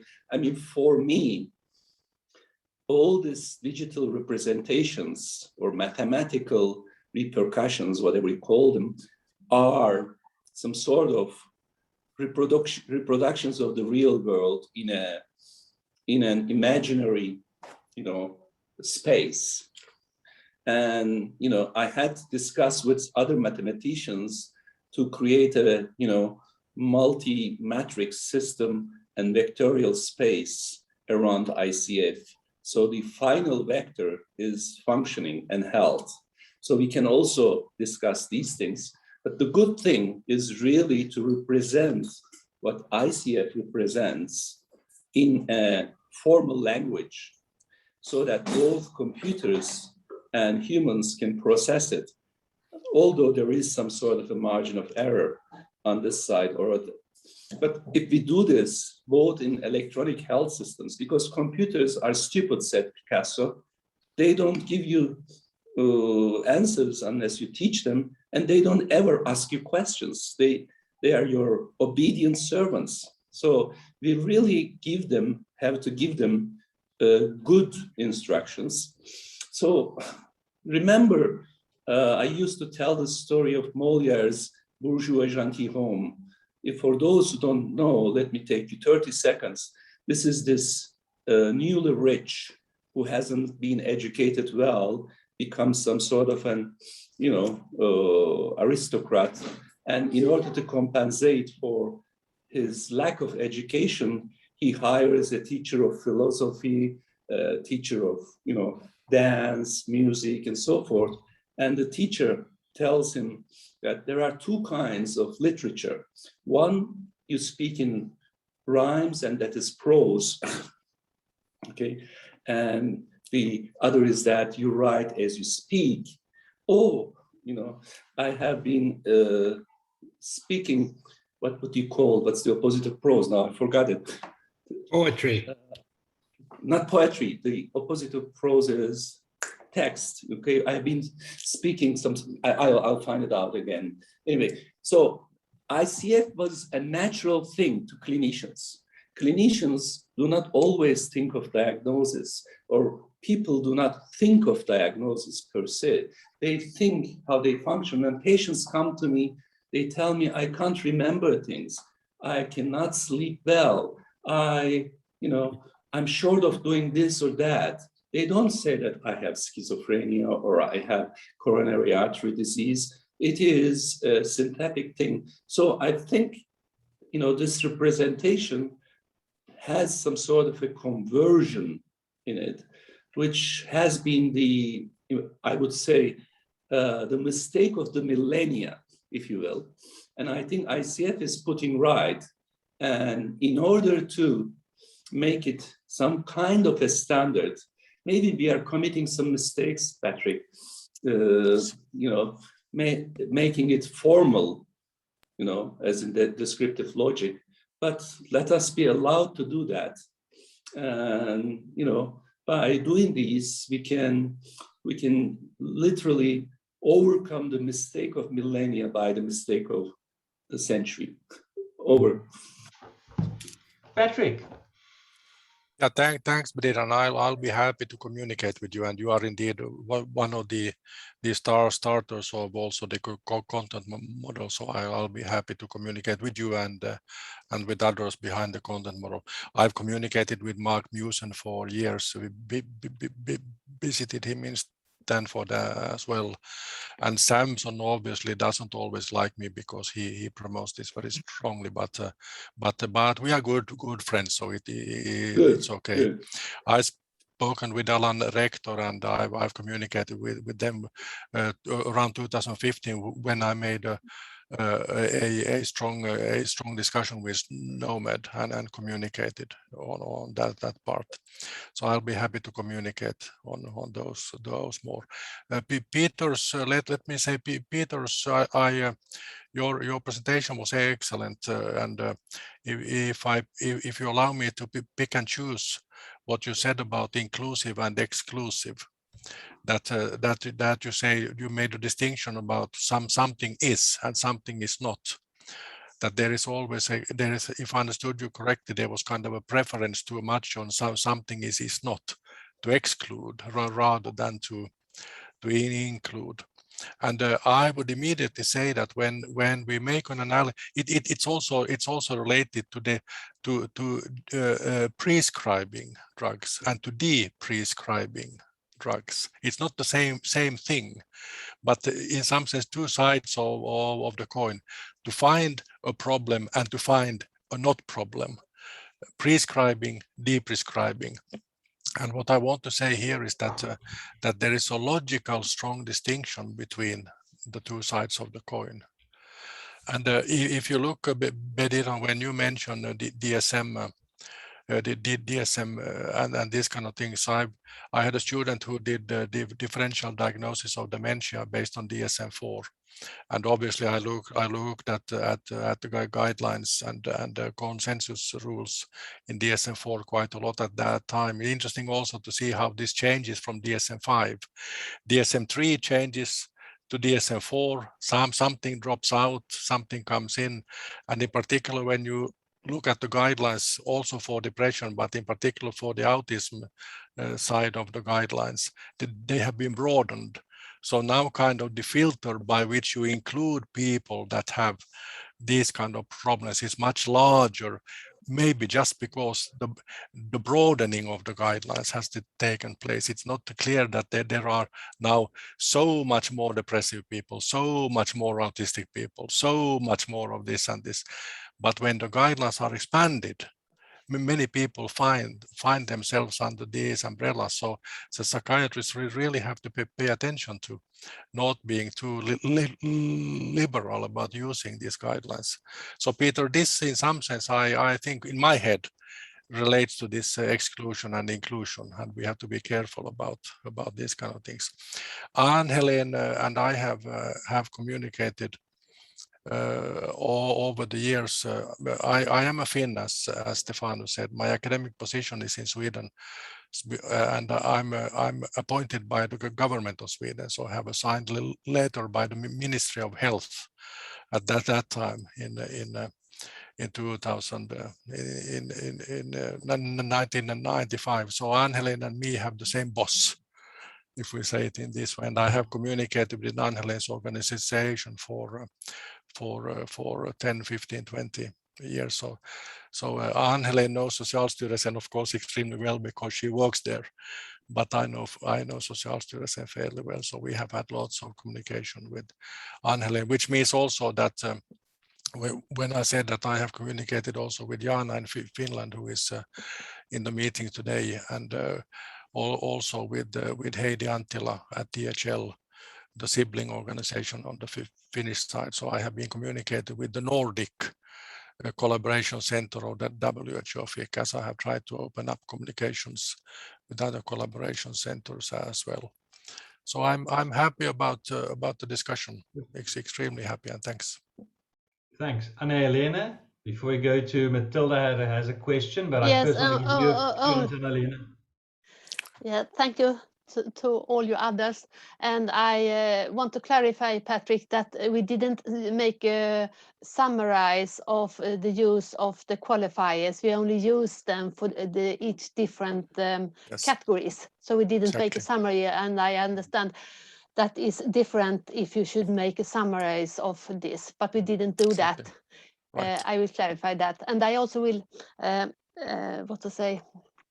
what you are saying, better, and that we need to support, facilitate the use of ICN in the digital structure format, and how to use the qualifiers in relation to the ICF codes in a proper way to make it possible to reuse the information. Thank you. And that was a really excellent presentation you have on your field, Peter, but I have no more comments to that. Thank you. Thank you. Yes, for me, it's also amazing as we speak around this, and you think about how do we take the practical world to the digital world, so that we can make so much more about ICF. I mean, just the past week, we've had long discussions about probabilistic graph modeling and how that can be used within ICF, and the enormous power that would give ICF. So that's stuff that probably will go on much quicker than we'll do within a WHO format. People starting to use this and start using ICF in innovative ways to model health. Matilda, you've been listening to this. You've been also one of. Yeah, Can I say one? People don't. Yeah, Hannelen, you say. Can I only say one more thing? I know, Yes, Stefanus, yes. that you have worked a lot with practical or user-friendly terms. I think we also need that. I forgot to say that. It's also important to make ICF more user-friendly in practice. Sorry for interrupting you, Matilda. So no, I finished. No. Is that I was saying that listening to all this, in fact, it seems that we don't really need ICF. I mean, WHO has been developing ICF for other scopes than those that are discussed here. So instead of having a common language, it seems to me we have a dystopic language. The ICF was developed only for the scopes of classification in WHO. So we are stretching the meaning of having ICF beyond the meaning of ICF. I don't see contradiction between WHO trying to develop a language that goes with the classification and people around the world that are trying to make sense of what they do using the words functioning. So in a sense, the issue here is, did we really need ICF? If we were good professionals, I don't think. If we were professionals limited to diagnosis, yes, it gave us some hints. But it seems here that at the end, we are speaking two different languages from what the meaning of the ICF was once developed by the WHO. I mean, all that comes out here are correlates of the ICF. So you're not speaking ICF, you're speaking about the correlates related to functioning, which is fine. But I'm saying that things have to be, a rose is a rose is a rose, a classification is a classification. Then if you want to do something else with the functioning, or you want to speak about something different, free to do. But then it's not the fault of a classification that was born to be a classification if it doesn't become a horse. I mean, the classification is what she has to do and is limited. We know the limits and we try to do the best we know with these limits, but we cannot expect ICF to become something else. So happy to speak about functioning, but we didn't need ICF to do so properly. Thank you so much, Matilda. Appreciate that. We have another question. Yes, Patrick, can I just briefly, and then there's a few just to people who are comment. asking questions. Yeah. Yeah, just to comment, Matilde, maybe a little bit to counter comment, Matilde. Grazie for this presentation. I don't perfectly buy the argument that the original intention of ICF must be the intention of ICF today, because if you look at the original intention of the Cold War after Second World War, was not the intention of the Cold War how it evolved over time. So sorry, Matilde, for take this trivial example. But speaking about neuro, Matilde, speaking about neuro issues, I am flabbergasted that the hormones for the chemistry of depression that you believe resides in the brain, actually this resides in the gastric system. How can that be, where we believe that psychiatry is all about what happens in the head, where the chemistry of depression actually is populated in the small intestines? And this means that, so what I say is that 20 years ago, we didn't know the area of neurogastro, for instance.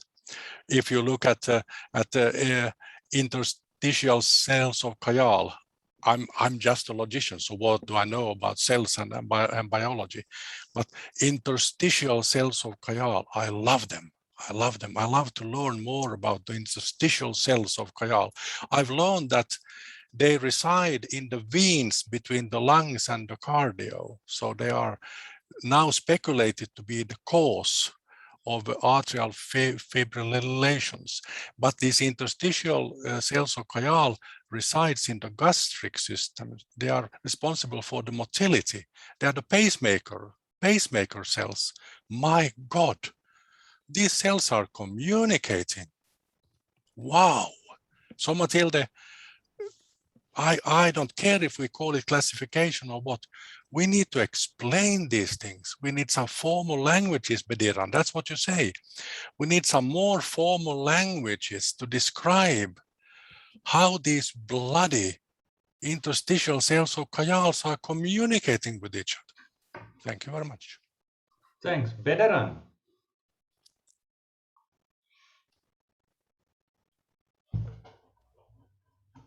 Thank you. Thank you. I'm more close to Peter than to Matilda in that respect. I mean, Matilda, being a Renaissance woman coming from Italy, you know, she calls a spade, and ICF is a classification.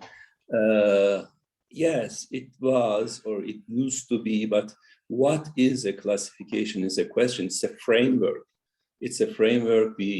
We some sort of put our concepts in order, and that is to be replicated, let's say, in a digital world, in a notation system, in one way or another, shape our thoughts and shape our understanding.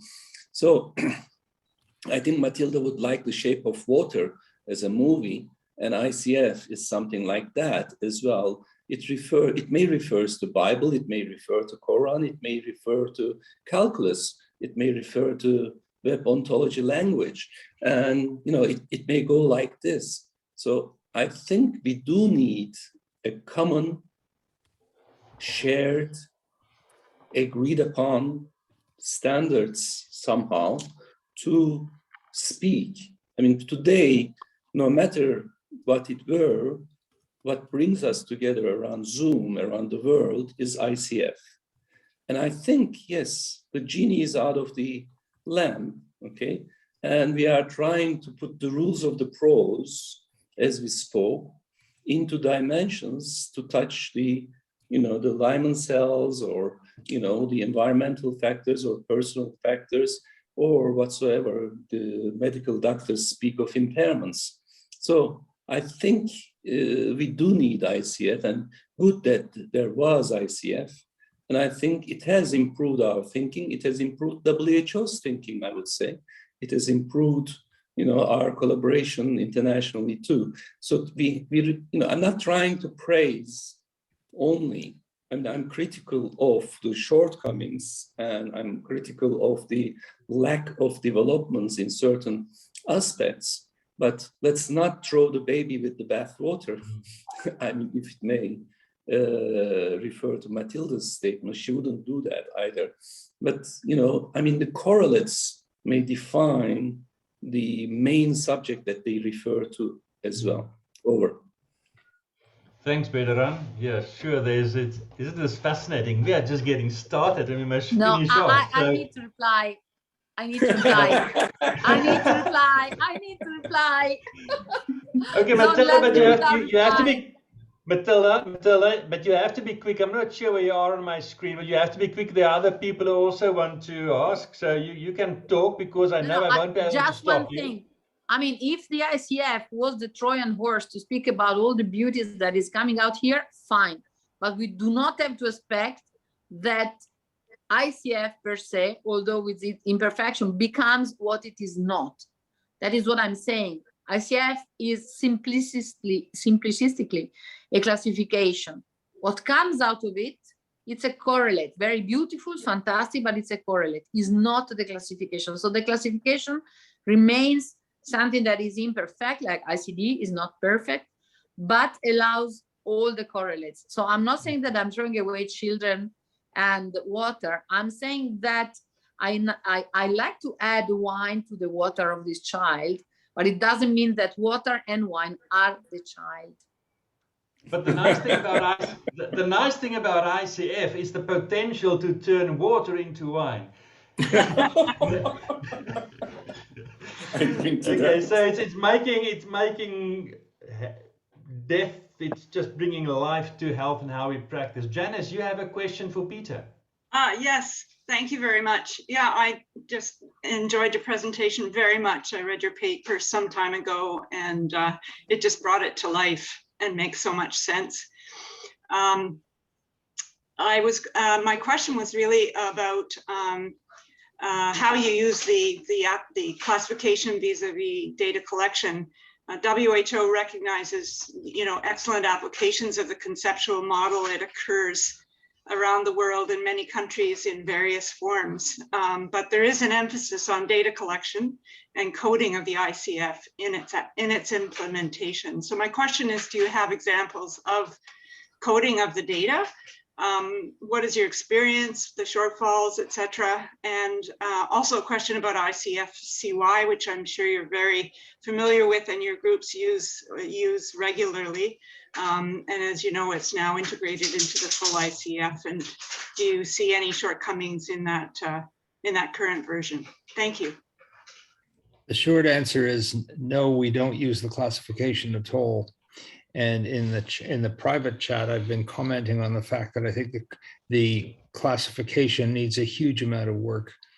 I think it is very, very limited right now. I don't think there's any evidence. I'm not aware of any evidence that it is reliable or that it is valid.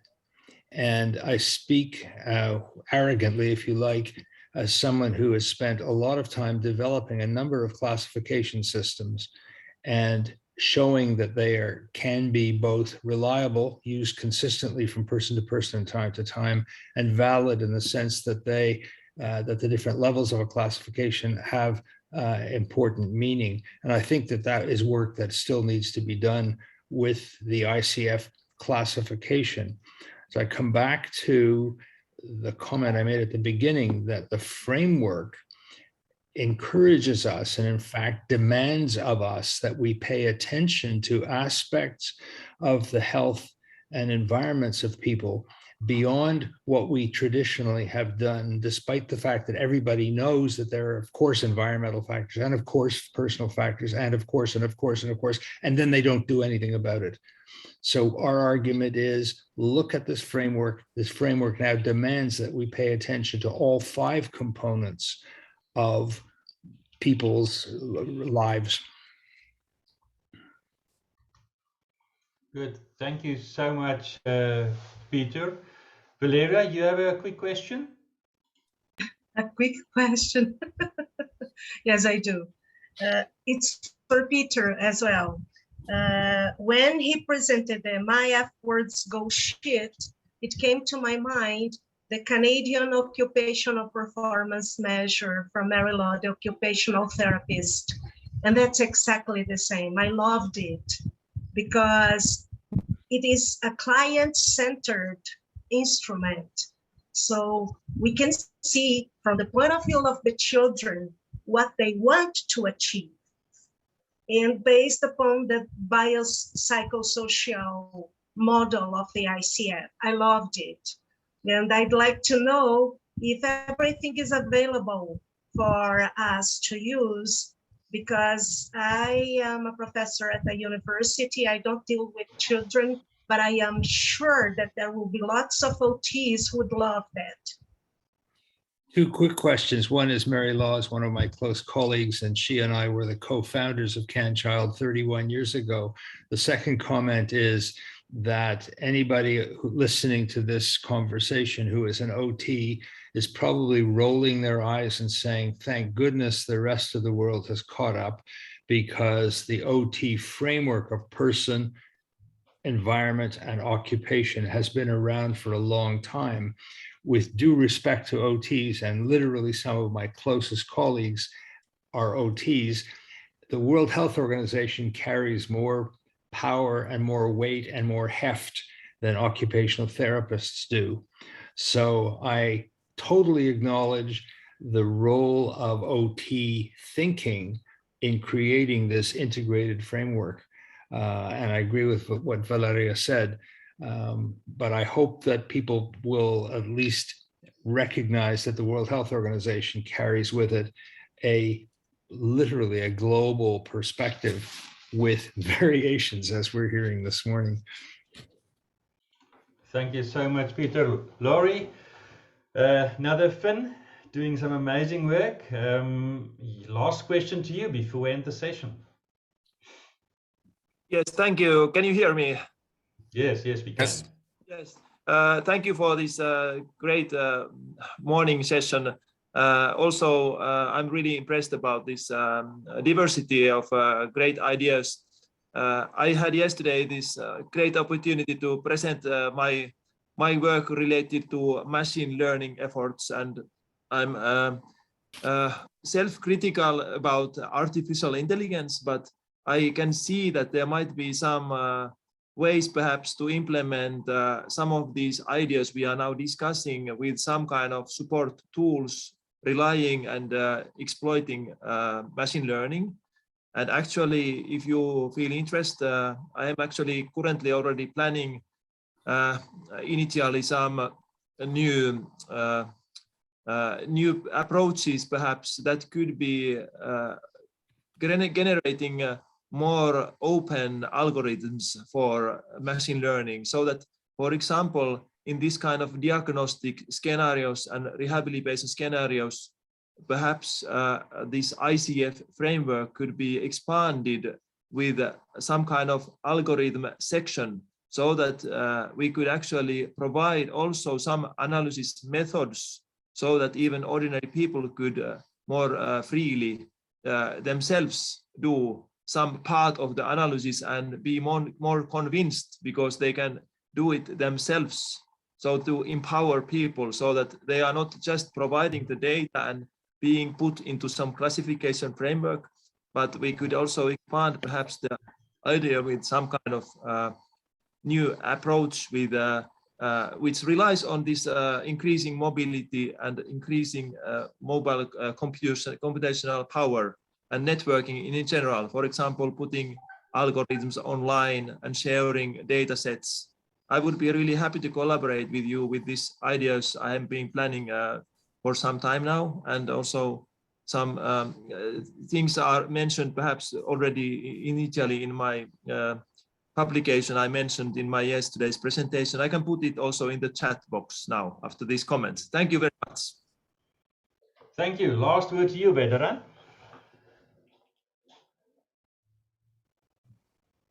Thank you. I'm encouraged by Laurie's question. I didn't want to have the last word, Stefan. I mean, it should be with you or whoever wants to have it. But I think, you know, one thing I learned is that, you know, the full test for ICF is really to teach it to computers.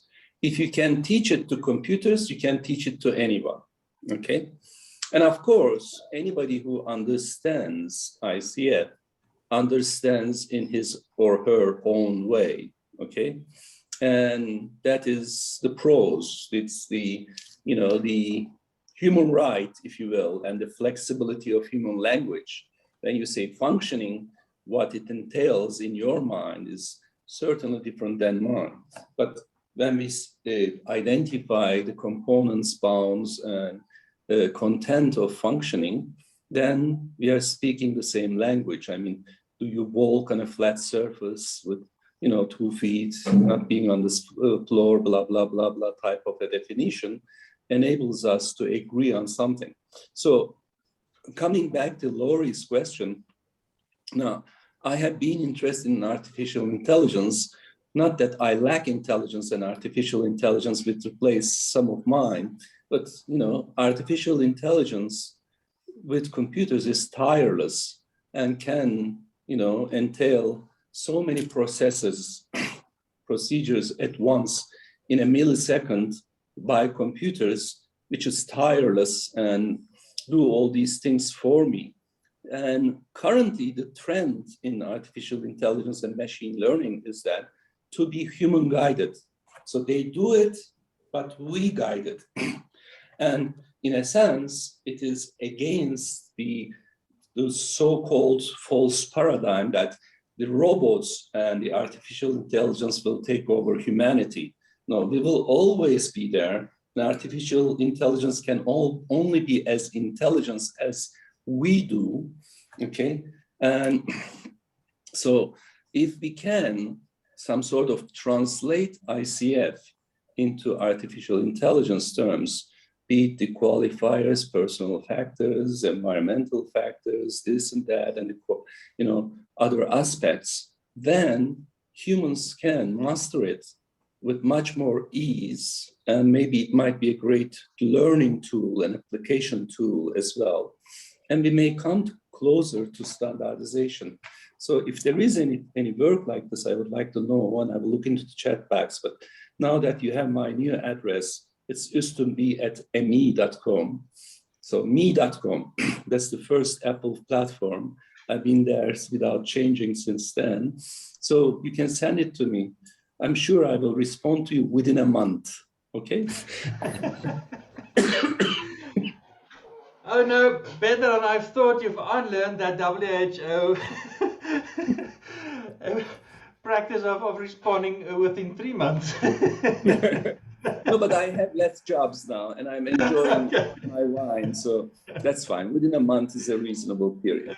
And in the old world where there were pigeons where we used to communicate, nobody expected an answer within an hour. Email right. And chat boxes have changed our lives.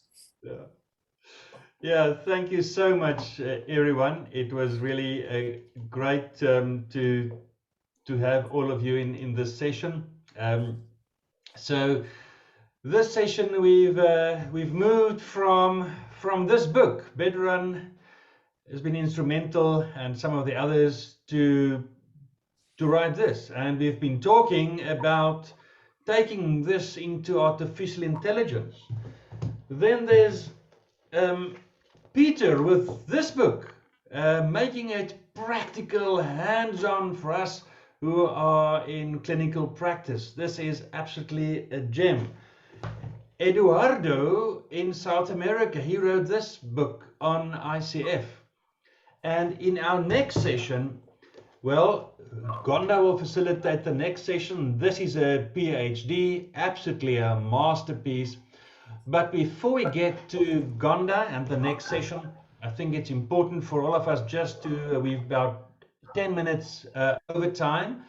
But I've told Eduardo, we're on African time now, so it's still today, so it's fine. So if you're in the Northern Hemisphere, just relax, okay? Chill, Bedran is there, take a Valium, just relax, take a glass of red wine.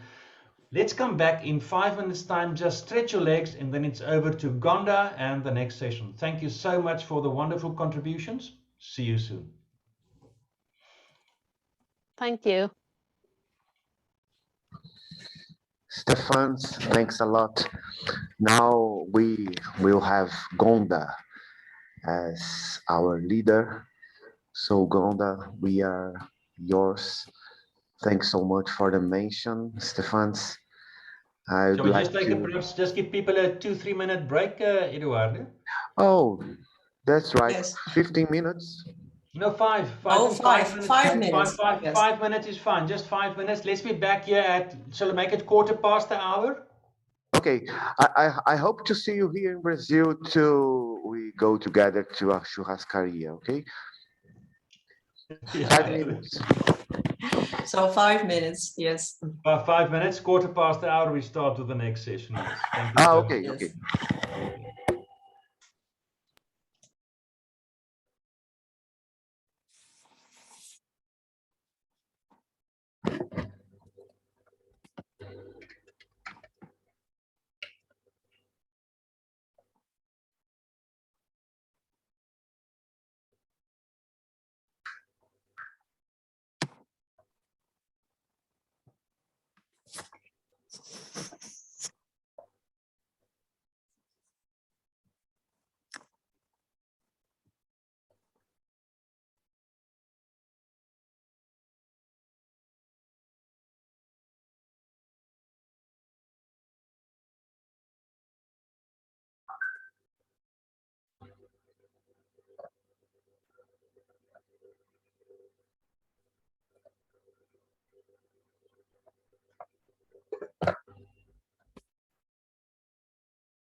So welcome back, everybody.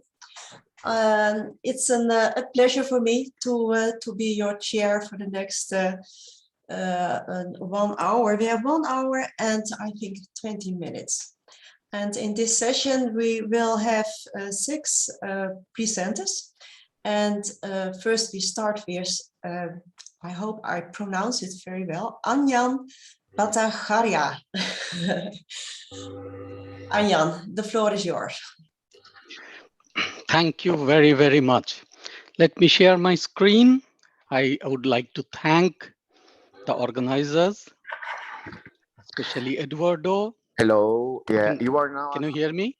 You are now a co-host, and you can find below a green button.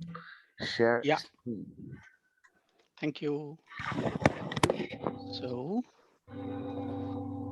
am I sharing? Yes, you are. Oh, good. Excellent. Now, can you see my presentation? Yes, we see. Brilliant. Okay, so yeah, I start by thanking the organizers for inviting me. I actually am a doctor from India, but I am at the moment doing a locum consultancy in UK, and that is where I am presenting from. This job came very suddenly, and I'll be here for a couple of months, and I have this presentation in the middle of all that. So I would like to thank Eduardo. I would like to thank Dr. Peter Rosenbaum, Olaf, Dr. Gurpreet Binepal, who has been pivotal to get this, put me into this group, August group of ICF. And of course, about the electronic health and another enthusiast from Holland, Dr. Lisbeth Siderius. So my story of ICF starts with a love affair. When again, at that time, I was in the UK, just getting introduced to developmental pediatrics as a subject. And I was worrying about problems that we have in India, how to see so many patients, how to see so many patients with so many problems. And then when I saw the first, the conceptual model, that was in 2001 in London, and I fell in love with it straight away because it held solutions towards the questions I had about the problems that countries like ours face. How would I have known that through a global survey, I will get involved into something that is pioneering in its nature? It is conducted by WHO research branch, and I was called to Vancouver to represent a group of 26 people with our trainer, who is Melissa Selb from ICF research branch. And together we have started doing the core sets for pediatrics. The first core set was on cerebral palsy, and since then it has expanded. So my journey restarted with my love affair with this conceptual model. Now, this conceptual model is a classification system which the core sets intended it to be as a practice model. So that kind of answers to many questions discussed during the last session. And we have been doing it. This is one of our patients that we use in Kolkata, India, at our center. Almost all of our patients nowadays get ICF done, not necessarily the core set, but core set is one of the things that we use along with other things from the ICF because we find it very important. So the slides I'm using is from the ICF research branch, and it tells a story which is very common, could be anybody, but this is about Mr. Woon. So Mr. Woon had a health condition, and that is because he came to a situation which happened to him, which happens to so many young people, a car accident. And what he had is described there, and that we would medically call a tetraplegia. So that is the health condition. That is where the world around last millennium stood, the medical world, and then it started moving on into this conceptual framework. Yes, the body structures and body functions we were very keen about, and we knew what we needed to do. But this ICF conceptual model also puts into context of what is important in those functions and structures.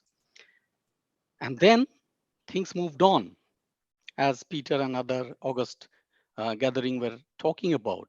It's about what matters to the person. And that is where we need to focus our mind on, not just the occupational therapist, but they were ahead of us in this. So all credit to them and to every other health professional. And that is the beauty of ICF, that every other health professional can figure out how can we help the person. Such an important thing. So the occupational therapist who talked about that she's not involved in the pediatrics, but ICF is not just for pediatrics. ICF can be used on anybody. It is very important that we use them because all these factors actually makes and breaks a person's future life with that health condition. And that is the important factor. So Mr. Woon has mentioned that there are facilitators and there are barriers in his day-to-day functioning in his environment. And that is why it is so important to code them. And then there are personal factors which are particular to that person, which apparently cannot be coded. But these are the factors that has motivated him to achieve and succeed in his life despite of his health condition. So what we have done is we have gone ahead and tried to code these personal factors.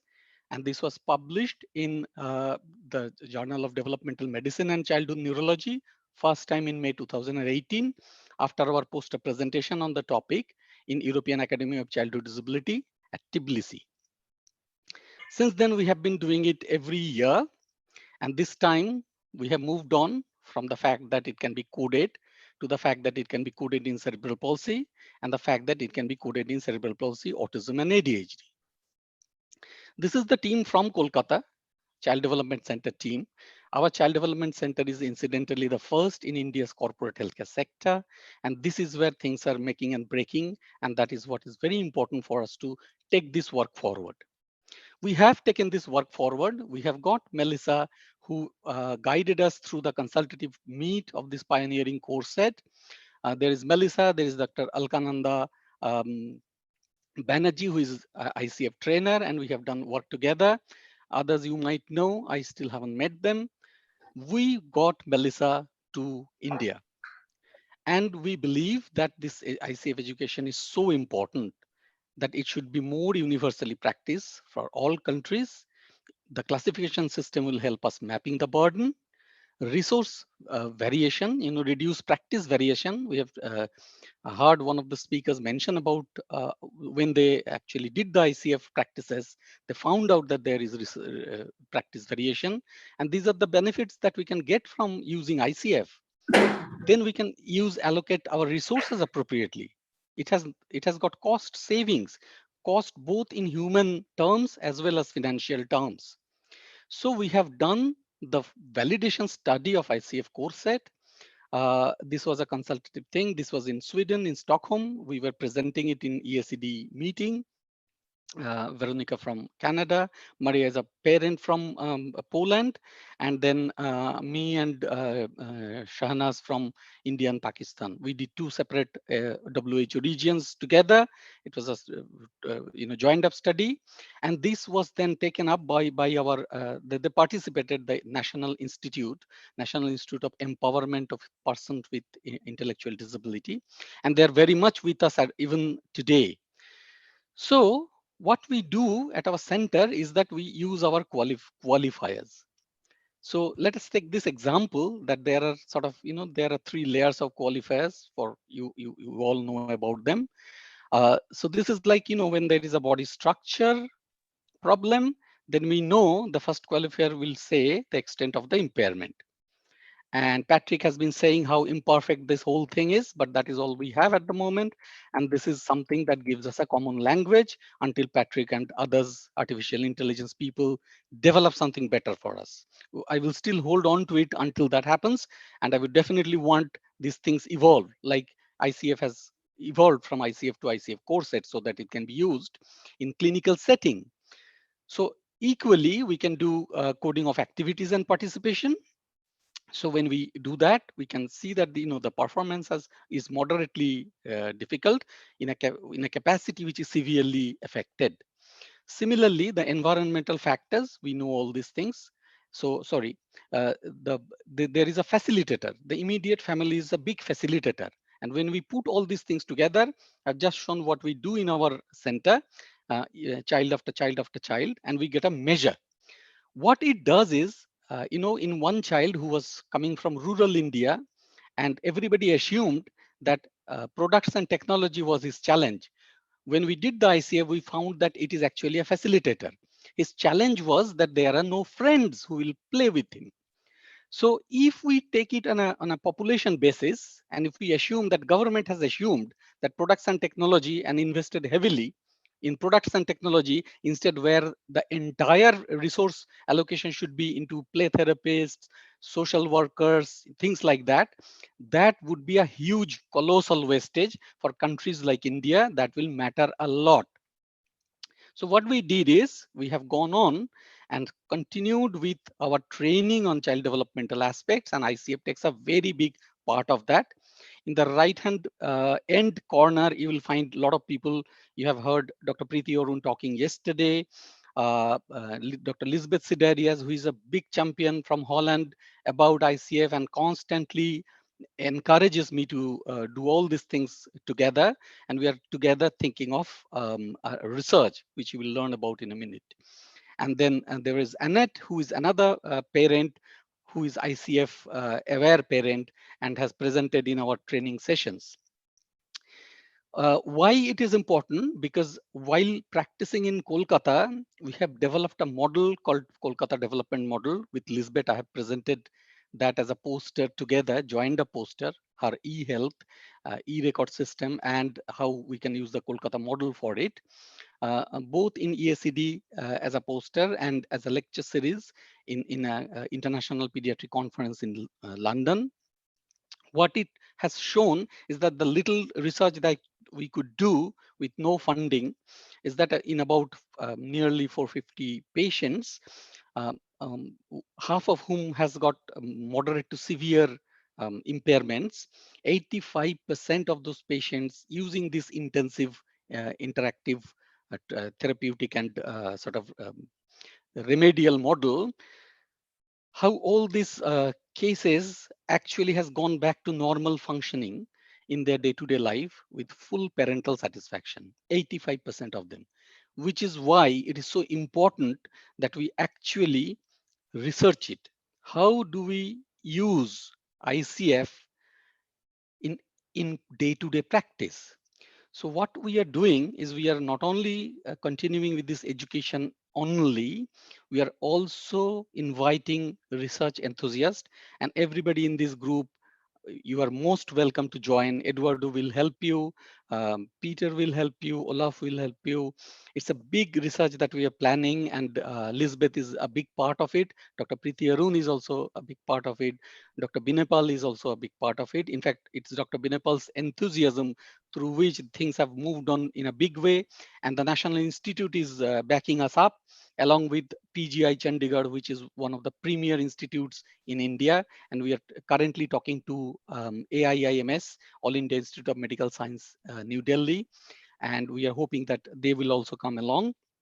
And there is a huge group of people from various contexts we know who have heard about ICF, heard my talk about ICF, who are all invited to take part. With Eduardo, we are hoping that Brazilian team will come along, and Canadian team, Dr. Binepal is really trying to coordinate that. So we have got Australia, we have got UAE. There are various groups who are already coming. Holland is there definitely. And we are going to conduct this research, which is practical use of ICF. ICF core set was made by WHO. So there is a clear intent of ICF perpetrators, ICF designers to move from just it being a classification and coding system to a practically used system, and we use it. So in South Africa, in Turkey's vineyard, or you know, the South African vineyard was wonderful. Cheers. It's water. Anjan, may Yeah. I interrupt you? Can you I am come to done. an end in okay. I am done. Right now? I am done.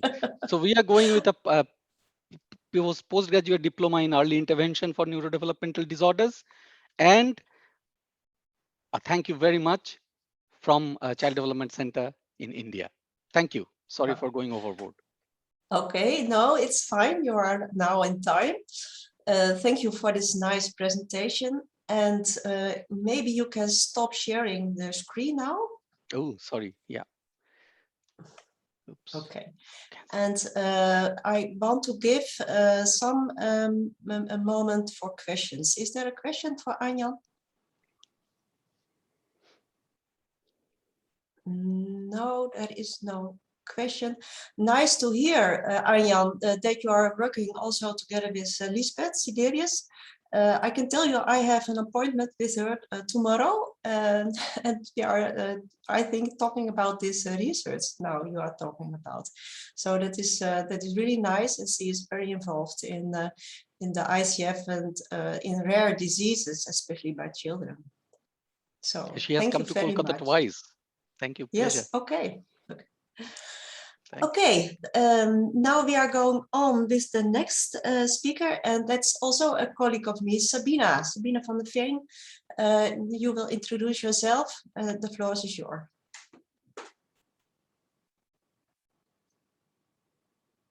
Thank you, Gonda, and thank you to the organizers of the symposium for allowing me to speak and for organizing the symposium.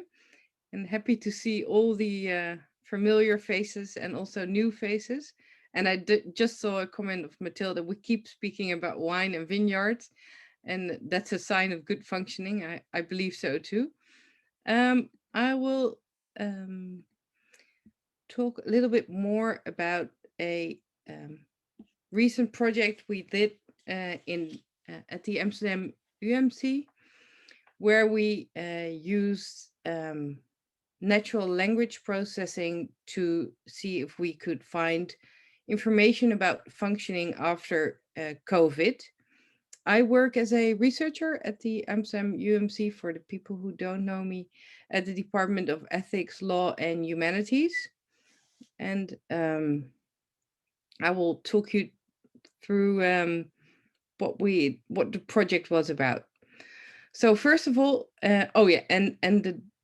of course, I'm not the data scientist. So for really in-depth data science questions, Laurie and others, I will happy to also give you information later on. But what we did was we tried to automatically identify functioning in the records of different healthcare professionals on patients who were hospitalized after contracting COVID-19. And text mining is a technique where you use, it's an AI technique where you use natural language processing to automatically recognize, as they call, phenomena in text. And what you do is you first annotate, and we annotated text to categories and levels of the ICF. And we started this because we started it in April of 2020, because we then, and especially at the rehabilitation department, saw that patients who contracted COVID and were hospitalized were experiencing symptoms after being treated for COVID-19, but there was not much known about the long COVID. And we wanted to see if we could add to the knowledge about functioning on the records of the patients, and see also if we can find factors that play a role in the recovery. Now, who's in our team? So in our team is rehabilitation science of medicine and scientists, the data scientists from the university, and from our department, Professor Guy Widdershoven and myself. And we had a annotation team of medical and paramedical students who did the human work on annotating the text to coding. So as it was all during the pandemic, we met every week online. We didn't have a chance to meet in person, not even yet today, but we're planning to. But so this is our team, which we worked with. Initially, we defined 4 categories to automatically assign text to ICF and their labels. And how does that work? So there's a, you see my, I think you see my, yes, okay. So first you have the electronic health records. They are read by the annotators and they label using the ICF categories and their levels. And then all this labeled text is used to train the AI or the natural language processing to automatically detect text that contains information on functioning. And then lastly, we will try to see if we can use these categories and levels to predict rehabilitation outcomes. And so how does that look? For instance, in an electronic health record, it can be stated that a patient walks across the hallway with support from a nurse, or the patient walks independently to the coffee corner. And both of them are assigned to the category D40, but with different levels. And also, and I wasn't really able to find a good example in English, so I switched to running, because there you can see that we also ruled out negative examples. So the patient is running outside is an example of functioning, but if the drip is running well, you see that running is used both, and you don't want the AI technique to see this as an example of running as well. So that is then ruled out. In 2021, we added 5 additional ICF categories, and the results of the first annotation cycle is that we that the students annotated 5,172 sentences, both in COVID patient and non-COVID records. And the inter-annotator agreement, so how much the annotators agreed upon text that was labeled, was pretty high, 0.81. And then the result you base on the F1 score, and that's a score that is used in AI technique to see how well you are able to recall and how precise you recall. And a score above or on or above 0.7 is acceptable. And we were able to reach these scores for walking and moving and emotional functions. And now we are in the last phase of doing the second cycle, so the 5 more categories, and we will finish this process of annotating. Then data scientists will also gather the data on the F1 scores of these categories, and then further research will be done if we can associate or predict the levels of functioning based on questionnaires and other data we have. And in short, it seems that this process will help to automatically recognize functioning in large amount of data set. And the challenges are, of course, that we need to learn to speak each other's language, especially if we talk about AI techniques, and how we can link data and further use it for big data analysis. And as I mentioned yesterday, for those who were there, we are aiming to also use speech to text. So the same technique, but then with speech, so we can record functioning from the patient perspective on how they experience functioning. And the article is now in review and submitted. And I hope I've been in time. If you have any other questions or suggestions, I would like to hear. Yes, thank you very much, Sabina. And I think you are one of the first researchers who did it for ICF in combination with COVID. We heard this morning that there was not so many to find in combination ICF and COVID, but you did it. And I can see there was in the chat already a question.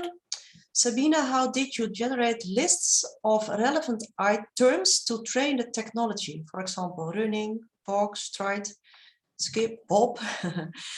Georgia Byrne is asking that. Maybe you can respond. Yes, so we didn't generate words because really the annotators, they were annotating the text they found.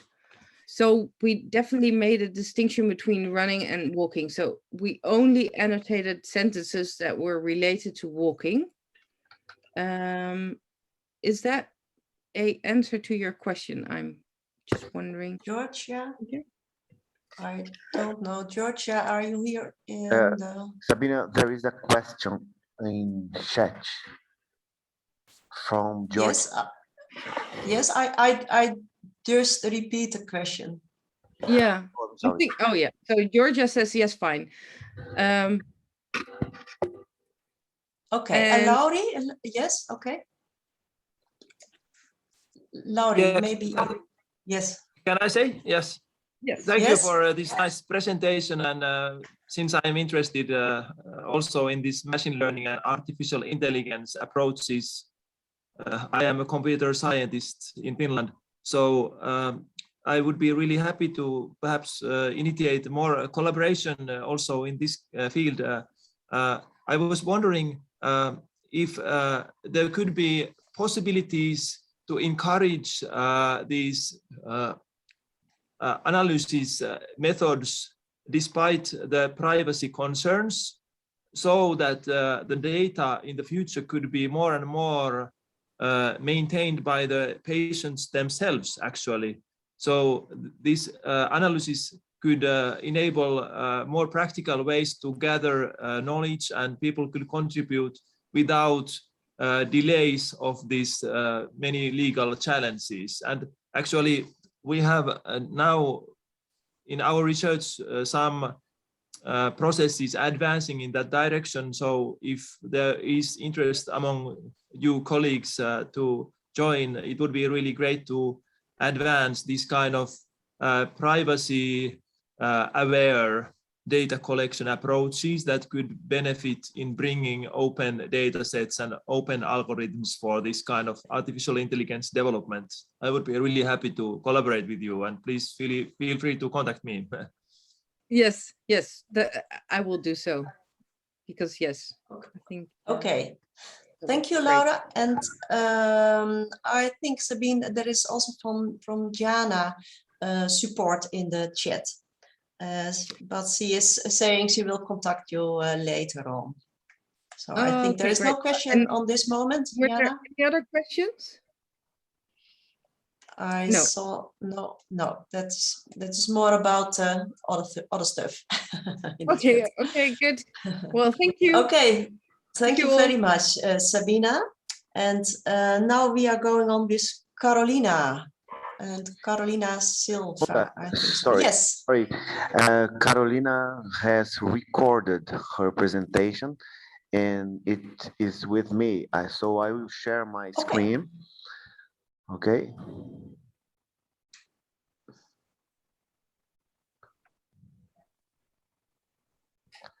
Can you see now? Yes, yes, it's okay. Let's go. Nice. Okay. Hi, I'm called Carolina Silva Belgrano.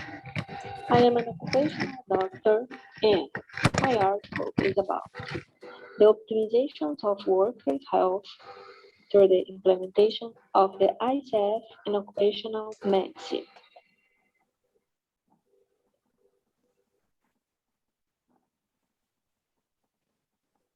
In occupational medicine, there are medical exams that are required. They are admission, periodic, return to work, change of function, and dismissal. In these exams, we are able to define the worker's ability or disability to perform certain function. We can conclude by the aptitude or not of the worker. We estimate the worker's health conditions for a certain active, establish the health profiles of these workers, detecting preclinical and clinical changes, supply that measures are taken in the prevention and harm to health, as well as health promotion measures and creating safe work methods and the health maintenance. We are able to detect the workers' degrees of functionality. The introductions of the ICF in these exams is the purpose of this article. A review was carried out, including these keywords: international classification of functioning, disability, and health, workers' health, and health promotion. From this point, we created an occupational exam model based on the ICF. And why is the ICF important in occupational exams?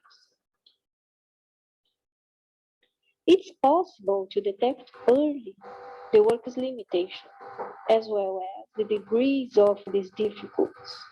This early approach enables the intervention of the occupational physician and the entire team.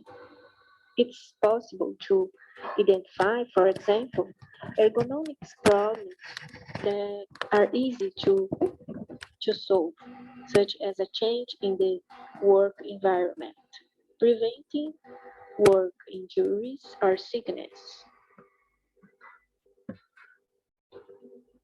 Long-term absence from work, according to some authors, time over 3 months, becomes a prediction of difficulties for returning to work, mainly due to the physiological impact of the absence and return, when they imply changes in the workstation function and status. Studies show that support and relationships, understood in the ICF as environment factors, are seen as facilitating aspects for returning to work. It's considered that the relationship of the team's professional with the leadership, the acceptance and support of co-workers, as well the family, are considered essential factors for the process of returning into work. The ICF allows for a broader view of the worker and an approximator of him when analyzing all aspects of his social, work, and personal life. It allows early detecting of modification And there can be an interventional preventing, for example, the absenteeism. A simple example to show that the deep front is a reflection of what goes on the backstage could be like this. For example, when we go to a restaurant and we don't enjoy the food, we leave the restaurant unsatisfied. Why did it happen? The customer often doesn't know, but in the kitchen, an employee has been away for several days. The others are overworked, tired, and delaying their orders. They are stressed because the head chef is charging and eating a cake. The customer will leave unhappy and want to return to this restaurant. On the other hand, when the kitchen is working in harmony, the workers are coordinated, they have a leader, they are connected, and we are well served by a friendly, polite worker with taste food. The customer, he will leave satisfied and come back. This shows that the employer, and customer are connected. One depends on the other. If the employer doesn't treat the employers well, the employers won't treat the customer well, and the employer will lose out. This can occur in any kind of work, from workers on the factory floor to small business. So, the benefits of using the ICF in occupational exam is comprehensive worker approach, early detecting of change in functionality and worker disability, rehabilitation of worker and adjustment of the position, decreasing the prevalence of chronic disease through the health promotion actions, decrease absenteeism, decrease presenteeism, and worker accidents. So the conclusion is that we can optimize in workers' health. It's necessary to apply the biopsychosocial model with a multidisciplinary team, each contributing professional in their area with the improvements in work and worker health. Thank you very much.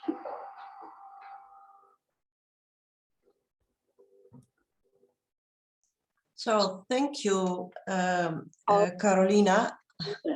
Hi, Carolina, are you there? Yes, Carolina's there. There was a lot of noise along with the presentation, so we can't fix it. So I hope everyone can hear it well. Are there questions for Carolina?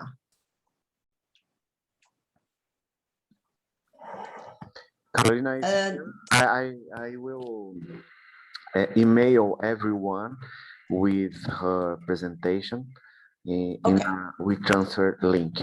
Carolina is with us. I can see her in my screen.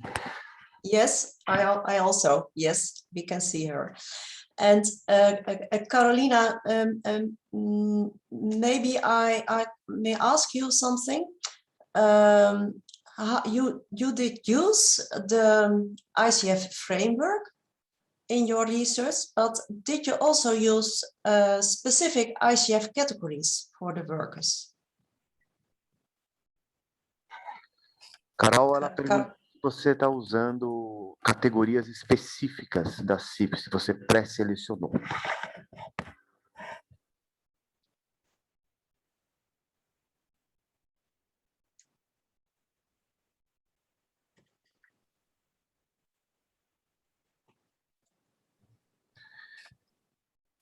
Carol, your microphone. No, she is unmute, but we can't hear. Oh. Okay, but maybe you can ask her, Eduardo, to type it in the chat. Is that more easy that we? Oh, have great some... idea. Okay. Carolina, you can type in the chat your answer, please. But I can say I know her work, and actually she used some categories, Okay. just like a checklist. Okay. I think okay, interesting. can explain in the chat. Okay, thank you. And for Carolina, maybe you have to check also the question of Anjan. He would like to learn more about this occupational therapy learning from our postgraduate diploma in early intervention. Anjan is writing you. Okay. Thank you so much. And thank you for your work. And now we are going to Marina. Marina is, yes, now we can see you. Go on, please. And you can introduce yourself and share the screen, please.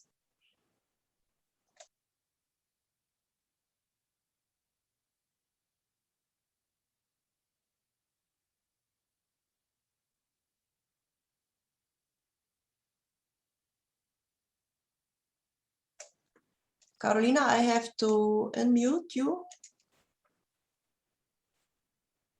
Oh, sorry, Marina. Marina has to unmute.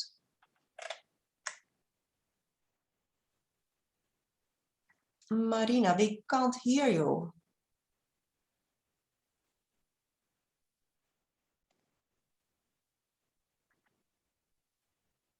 No, I can't hear. Is Eduardo, maybe can you help? She is unmute. But Yes, I will try. Just a moment.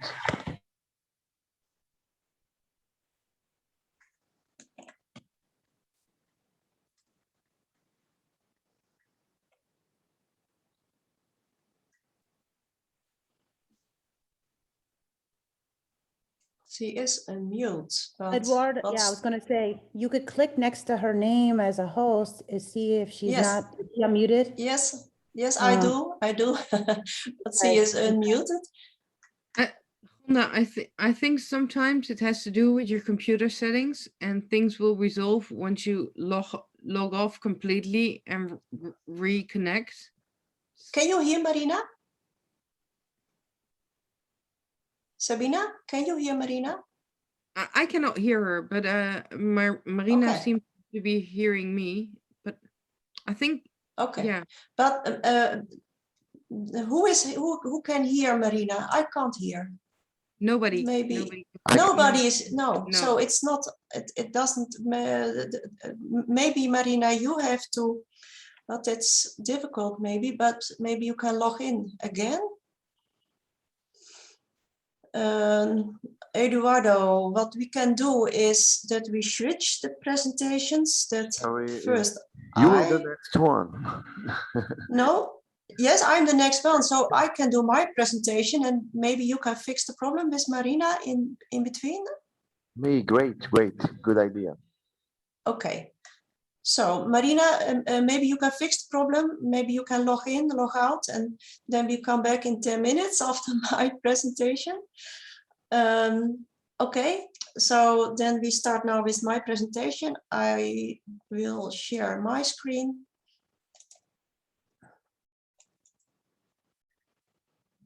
So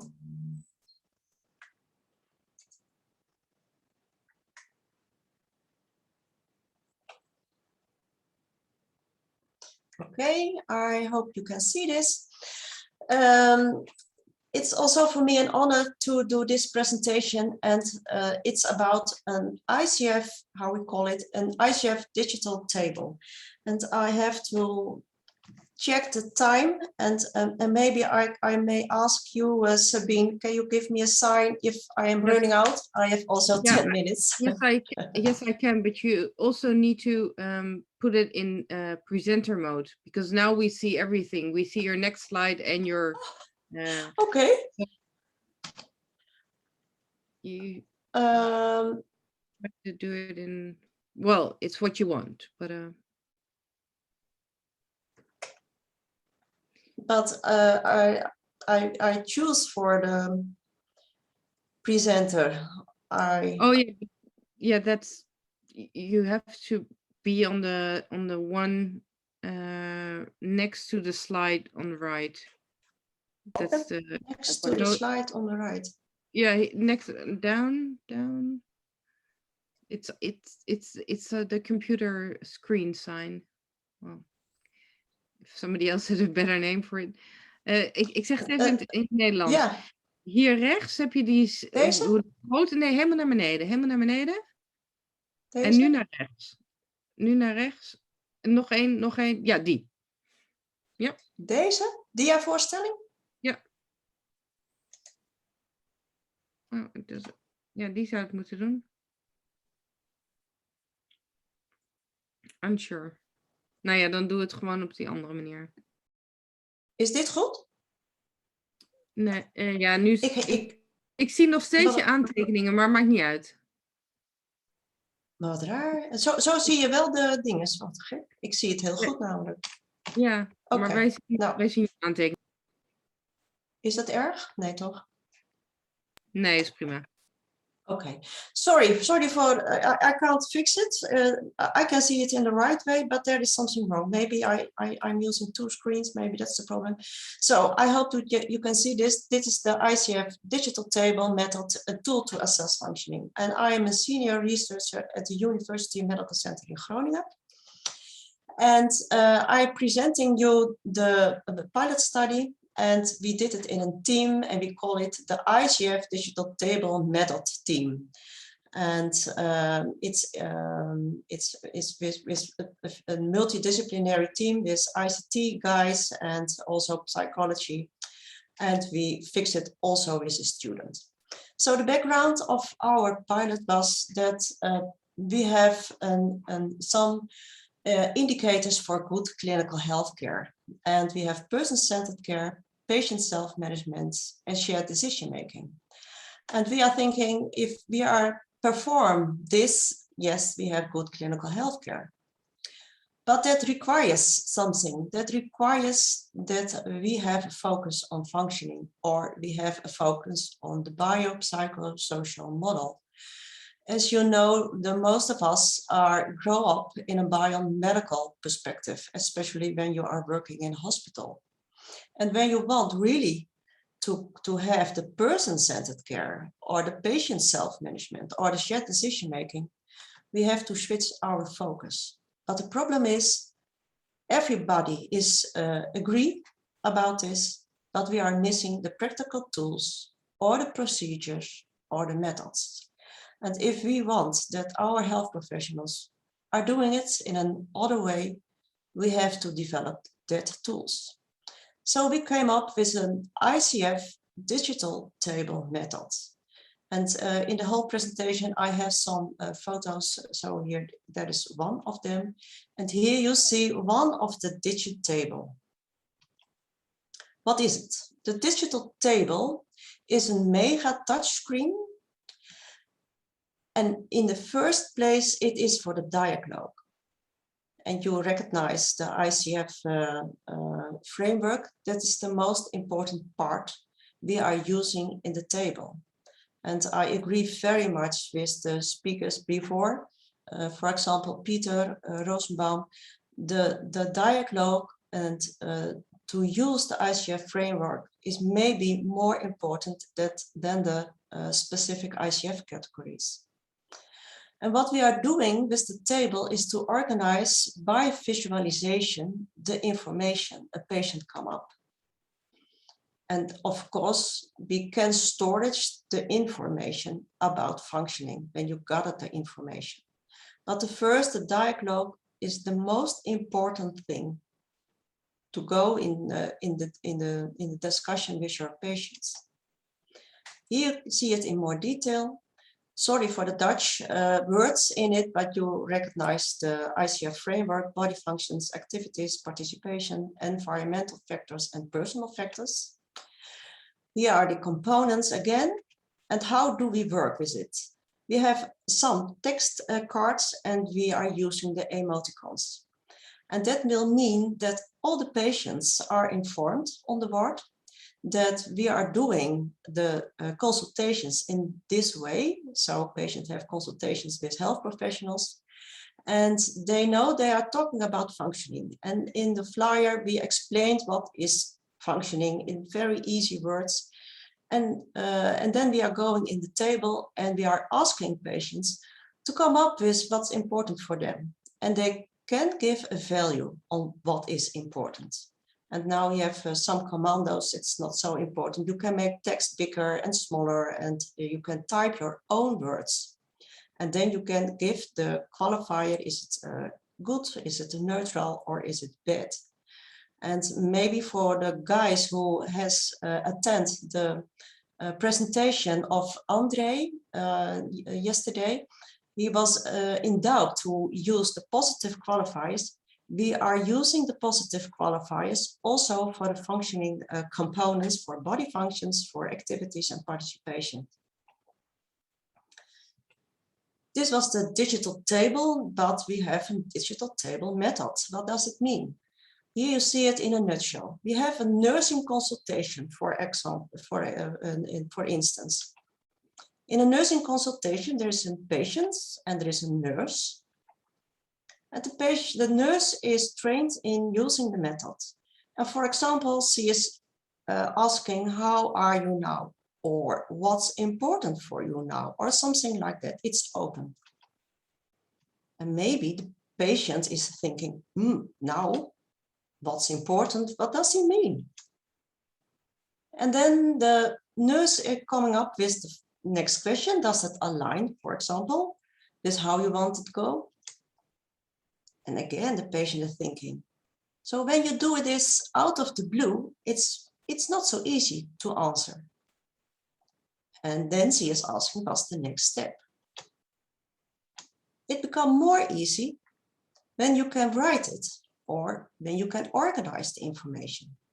And before the digital table, we use a paper version of the ICF framework. And then we write it down with the patient. So it was an analog version. And yes, also the analog version, we reported in the electronic patient record, but the nurse has to type it over. And now we have the digital version. So we ask the patient, can you write or type it on a card? And can you place the card within an ICF component? But it's also vice versa. And now we can upload it in the electronic patient record. So that was the first phase. And in the second phase, we are working on it. We want to have an automatic coding to ICF categories, and maybe we want to use function mapper. And in the afternoon, there will be an explanation of MICF, and that has to do with function mapper. So we did a pilot study, I told you, because we want to investigate the added value of the ICF digital method in nursing consultations. And here you see an example of the digital table with some cards and patient come up. And you can see some information, but you can also see the smileys. The goals of the pilot study was the digital table is used in 80% of the nursing consultations. Second, the nurses experience the digital table as supportive. And the last one, the patient is more enabled to indicate what's important to him or her. We did a pilot testing for 10 weeks, a very short period. We have two wards. We have one small table, you can see it here, and the other one, the big table you saw in the other slides. And the small one is transportable, so they go to the patient if it is necessary and the patient is in bed. We have 2 wards, an oncology, hematology ward. It was both. We have 12 coordinating nurses trained in the digital table method, but they are more trained in using the method before the digital table than they on a paper version. And we have 2 super users appointed in every ward to do the technique. So the research method was a self-registration list for all the coordinating nurses during the pilot. So we can do an analysis of the use, how much they use it. We have a participative action research method. Weekly, the participant observation and support. We have 4 times evaluation in 10 weeks with super users and 2 times evaluation with all the coordinating nurses and 2 head nurses. And at the end, we had a questionnaire of the pilot for all the coordinating nurses, and it was a qualitative analysis of the experiences. And now the results, what? Goal 1, the nursing consultations, they increased with 70%. That's a lot. But the use of the digital table in the nursing consultation was on the first ward 30% and the second 11%. So that is not so much. But so you can see in the slide, we have a period, it was different on the both wards. The first ward had some technical problems, so they can't use for the first 3 weeks the digital table. So maybe that is one of the reasons for that. And then we have the results of goal 2, that was the experience of the nurse. The questionnaire response was 92%. And the nurses, each nurse, you can see the modus of the use was 1 or 5 times. So in 10 weeks, it's not so much. Anna, but they, yes? The 10 minutes are... Okay, we can, I go. The valuation of the table was in a mean of 7 in a range of 4 to 10.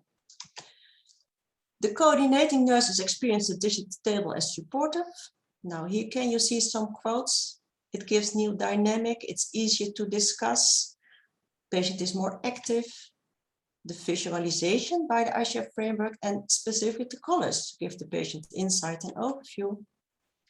It's a stepping stone, but there were also some negative experience that technology didn't always work, as I said before, and the big screen was sometimes confronting for the patients. Some patients were a little bit scared. And then the patient, but that's indicated by the nurse, the patient is more enabled, the patient better indicate what is important, patient teams issues are more concrete and indicate the coherence. So concluded, the use of 80% in nursing consultation is not met, but there is an improvement in the more nursing consultations. And goal 2 and 3, yes, the results indicate the added value, both from the perspective of nursing and from the perspective of patient. And in most nurses, 9 of 11 indicate to continue with the digital table method. So concluded great involvement in coordinating nurses by high response, the majority want to continue. It is added value indicated by an increase of nursing consultation, person-centered care, shared decision-making, self-management. And we can discuss, is the use of the digital table in 80% of the nursing consultation a real number? And maybe it's not real because during the innovation process, it's very short. And also the suitability of patients, hematology, oncology patients are very ill sometimes. So it wasn't possible to do any consultation. So the implication, it's reinforced person-centered care. It's supporting for shifting the focus in healthcare. Yes, we want to continue more training, pairing with EPR, very, very important, and technical improvements, and mapping to standard terminology of the ICF. So that was my presentation. I shall, sorry if it is not very, I hope it was to see. Stop sharing now. Are there questions?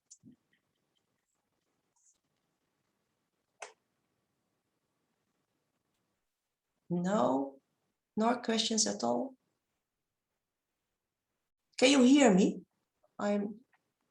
Yes, we can hear you. Yes. Okay. Yes. Okay. Okay, then now we are in time for maybe again Marina. Gonda, sorry, Marina is still in trouble, so we will hear from Patrice, from Trish. Okay, okay. And then Valeria Andrade will come with us. Marina will do her presentation in the afternoon. Okay, okay. Dus Marina is not presenting this afternoon. Now we are going to Patricia. Patricia, are you ready for that? Yes, let me share my screen. And this is a joint presentation with Joanne, who will join in also as needed. Okay. Can you see? Yes, we can see. Okay, great. Okay. So good morning. Well, good morning from the United States, that is. I'm Patricia Salibi, and my co-presenter and co-author for the presentation is Joanne Valeris. And we're here to talk about the role of the ICF in value assessment and patient-centered care. Okay. So as an introduction, we certainly probably all know that persons with disabilities generally assess their health, quality of life, and satisfaction differently than persons without disabilities. Now, we know there are, of course, overlap, but there are some unique nuances when we're looking at functioning among persons with impairments, conditions, and so forth. Yet, despite all this, engagement of patient stakeholders, and also as an extension, the family members, continues to be quite limited and outcome-oriented research. One contributing factor we could say is that traditional assessments frequently lack relevant information that incorporates the environment and personal aspects that affect persons with disabilities. Now, we've heard some very good presentations. We just heard from Gonda's work and Sabina's work and so forth, and others in the symposium that are trying to make changes to this, right? We're trying to find ways that we can capture these important factors in the environment and related to the personal aspect of the individual when we are actually assessing and intervening with functioning. And another issue that we find that is contributing to this situation is that stakeholders with disabilities are often excluded from the development process of creating relevant assessment tools. So we were very interested, Joanne and I, in trying to examine where we are now. I was fortunate to be a student when we were developing the ICF, and I helped to run the field trials in the United States. And at the time, we had quite a bit of consumers, persons with disabilities involved in the process. Representatives from DPI, Rehabilitation International, other international disability advocacy organizations involved. And I think over the years, maybe we're not seeing kind of that intentional involvement. And I think now, as we're hearing what is being seen in the trends in health and social care, is that we need a change, right? So we were very keen and interested in finding out what is going on, what is in the literature, and we're going to describe some of what we're seeing more recently in terms of these trends. So one of the key trends we're seeing is a shift to patient-centered models. Increasingly, there is recognition to value consumer stakeholders, again, including persons with disabilities and family members, and involve them in the process of developing assessments and interventions. So not just, where we're having clinical professionals conducting assessments, as we know we often do, but actually making changes to these assessment instruments So their input of persons with disabilities are valued. Commonly, this is known as patient-centered care. And in the United States, we have the Institute of Medicine, and I provided the definition for those who may not have a familiarity with the literature, but it is providing care that is respectful of and responsive to individual patient preferences, needs and values, and ensuring that patient values guide all clinical decisions. So I think just the language that we're seeing coming out of entities like the IOM is making changes, right, to the attitudes toward how we're approaching health and social care. And it's very much a participatory approach, which reinforces functioning as this dynamic interaction of the individual and the environment. And it also enables this enhanced identification of factors that are relevant and that contribute to functioning, namely environment and personal factors, that we recognize that it is the disability doesn't lie right with the individual, but rather the individual interacting with his or her environment is what creates the disability. So we know this is embedded, right? This should be familiar to us because it's very much embedded in the ICF. In addition to patient-centered outcomes, we also wanted to share what is happening in the United States and perhaps other places in the world, the idea of value assessment. And I'm giving you direct quotes. This is coming from the Pharma Foundation. I provided a source at the bottom. And you see, and I apologize for the length of the slide, but I wanted to capture so much of it is so important, I think, to what we are discussing today. The value assessment in healthcare comprises a broad set of methods to synthesize and evaluate the relative benefits and costs of healthcare interventions. So the goal of value assessment is to assist stakeholders, including patients, providers, and payers, in making informed decisions to improve health and care efficiency. So for the greatest impact, they recommend that the methods should offer opportunities to incorporate patient characteristics, as well as their preferences to guide treatment decisions. So we're seeing a shift now that is being recognized by various entities where the healthcare system is not working and we need to make some changes. And they go on to say there are a number of limitations in data sources, methodologies, and measures that are applied in value assessment. For example, the increased recognition that commonly used approaches of health fail to address patient-centric elements of value, equity, and heterogeneity. And moreover, new approaches are needed, right, to address challenges in which data sources do not allow for complete capture of important patient-level information. So recognition of some of the things that we're seeing in our presentations over the last 2 days associated with the ICF. So what does this mean? So we started seeing this coming out in calls for proposals here in the United States and in some of these private foundations in the literature. And so Joanne and I have collaborated, and we're starting to create a project around this work. And we recognize that the ICF's biopsychosocial framework fits very nicely. We know it's more realistic perspective for clinical professionals. We know there's been growing evidence over the last 20 years of the usefulness of the ICS in healthcare systems, social care systems, and so forth. So we have argued now, and we have a paper that is forthcoming, that the ICF is much better aligned with the idea of value assessment than what we're seeing in traditional healthcare assessments, and certainly those that are based solely on diagnosis alone. So we have a project, as I mentioned, and I wanted to share some of the objectives that maybe you're interested, you can reach out and contact us if you would like to be involved in some way. So short term, we're hoping through our various activities, some funded and some we're waiting. We have several proposals and we're waiting for the decisions on those proposals. But we want to engage patient consumer stakeholders, persons with disabilities and also family members and so forth, in sharing their unique perspectives and their valuable contributions in assessment development. We want to also educate consumer stakeholders about the ICF and the relevance of the ICF in taking a patient-centered approach. And we also would like to educate professional stakeholders, clinical professionals and otherwise, about the relevance and the need for patient-centered research approaches and to share best practices in the inclusion of persons with disabilities.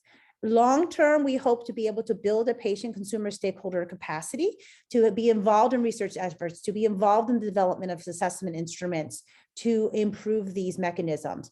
We would also like to develop consumer stakeholder leadership abilities and opportunities by providing a clearinghouse so we can link these opportunities with persons who have the valuable knowledge that we need, and then increase overall engagement of consumer stakeholders in these research efforts that are patient-centered, that may or may not involve ICF, but certainly, of course, the ICF-based research projects. So in terms of our current future work plan that we wanted to share today, we actually have a compilation of resources related to grant funding that we're willing to share. We're going to hopefully send it off to icfeducation.org so we can provide that. Some of it may be US-based researchers or PIs that need to apply. Some are international opportunities. But those that are focusing on this idea of value assessment and patient-centered efforts, because the ICF is not well represented in terms of the research projects, but we think there are opportunities for individuals, and not just ourselves, but we wanted others who are doing wonderful work, as we were hearing over the last 2 days, to have an opportunity to perhaps be competitive in the process. We also are in the process of finalizing our systematic review of the literature. We had hoped to have it finalized today to present, but we're hoping we have a nice literature that we've started with preliminary results of looking at the ICF in terms of value assessment, patient-centered care. So we're hoping to provide a publication that could be utilized and referenced as individuals go through the proposal process for funding. And we've submitted a couple requests, but one more recently to the Pharma Foundation, who I mentioned previously, about looking at the limitation of HUDAS. Many of you, we've heard about the HUDAS, and we know it addresses functioning in various areas, but we also know the environment and personal factors still, they're lacking. They're not necessarily captured as well as they should be in the HUDAS instrument. So we've actually proposed that we could look at that, and using consumer stakeholder groups and clinical professional groups, how we might be able to develop perhaps even a supplemental assessment mechanism to identify personal environmental factors that could be utilized, maybe in conjunction with the HUDAS, so that we're able to recognize and capture these important details when we're looking at functioning. So in the last slide is the contact information for myself and Joanne, that you can screenshot. And of course, I think Eduardo is going to make this information for all the presenters and speakers available, so that if you are interested in getting some of getting our compilation of grant funding resources and some other articles relevant, if this is interesting to you, please reach out to us and we are happy to share the information. Thank you so much. Okay, Joanne. Patricia. Okay, you are so speaking so fast, but you are sorry. Yeah. No, it's not a problem. I can follow you very well, and you are very good in time. So thank you for that. Are there questions for Patricia? Bravos. There are a lot of bravos, and thank you, Patricia. Thank you all. Thank you. Okay, and now we have a switch in the program. Valeria, you will present now because Marina will present later on because she has some connection problems. Can you hear me? Okay, sorry. Yes, Laura. Yeah, Laura. Yeah, can yes, I okay. still briefly comment the previous presentation? Okay, yes. Shortly, yeah, yes. Just would like to say that it is very nice to have these links between different continents, and for example, from the United States, it's great to hear your experiences and your planning as a important big population group and lots of technology development and so on. I would like to ask, would there be possibilities to advance, despite the challenges of this Privacy Act of the European Union, some kind of new solutions that could help even this anonymization of data so that we could share it more easily? I would be very interested also discussing about this kind of collaboration possibilities to develop some kind of ways to handle this privacy related data, which could easily travel around the globe, because I think it should not be limiting our efforts that we take care of the privacy. And I have some ideas in planning. So what does it sound? Lori, I like what you're saying, Lori. And because I teach a course where we talk about the privacy regulations in Europe and in the US in particular, and the difficulty for researchers to work together. And so I'd be interested in working with you offline to discuss this a little bit more and to see how we might better approach it in the future. Thank you. Okay. Thank you, Joanne. And now we will invite, we see her presentation already, Valeria. So can you see already? Yes. Okay, sorry. So I'm going to talk about the ICF presentation, okay? The more specifically about, let me see if I can share here. Okay.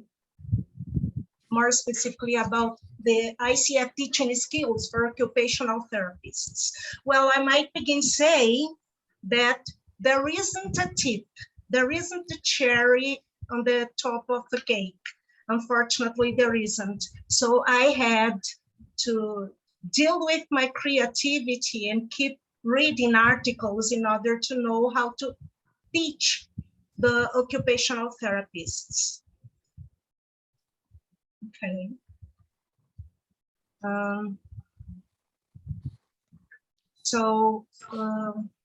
I don't think that I can, okay. Unfortunately, that's the way it's supposed to be, okay? I'm sorry for that. Okay, so in Brazil, due to many changes in health policies, we've been observing that there has been an impact on scientific, technological, social, and political needs. Because of that, more specialized professionals have been required by the society.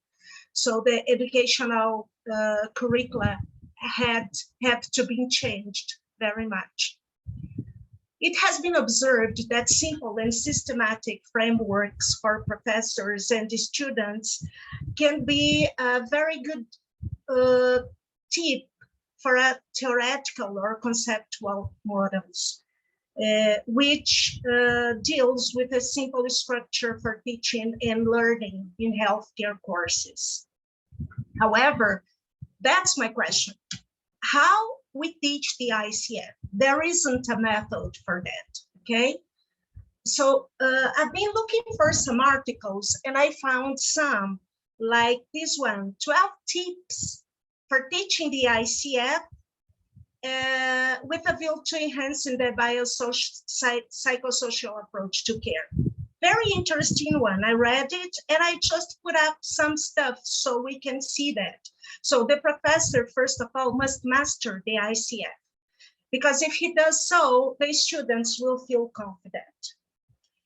And if the students, after graduating, would like to join a community profession, they must already be thinking of the ICF as a way to practice.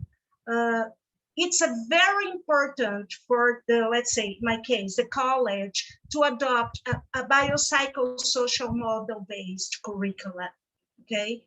If it is adopted in the early program, it is going to be more and more interesting for the students. So to do so, they must expose the students to the ICF concept since the beginning, and not, let's say, on the third or fourth year of their education. This provides students with practices for using the ICF. This is quite interesting. Okay.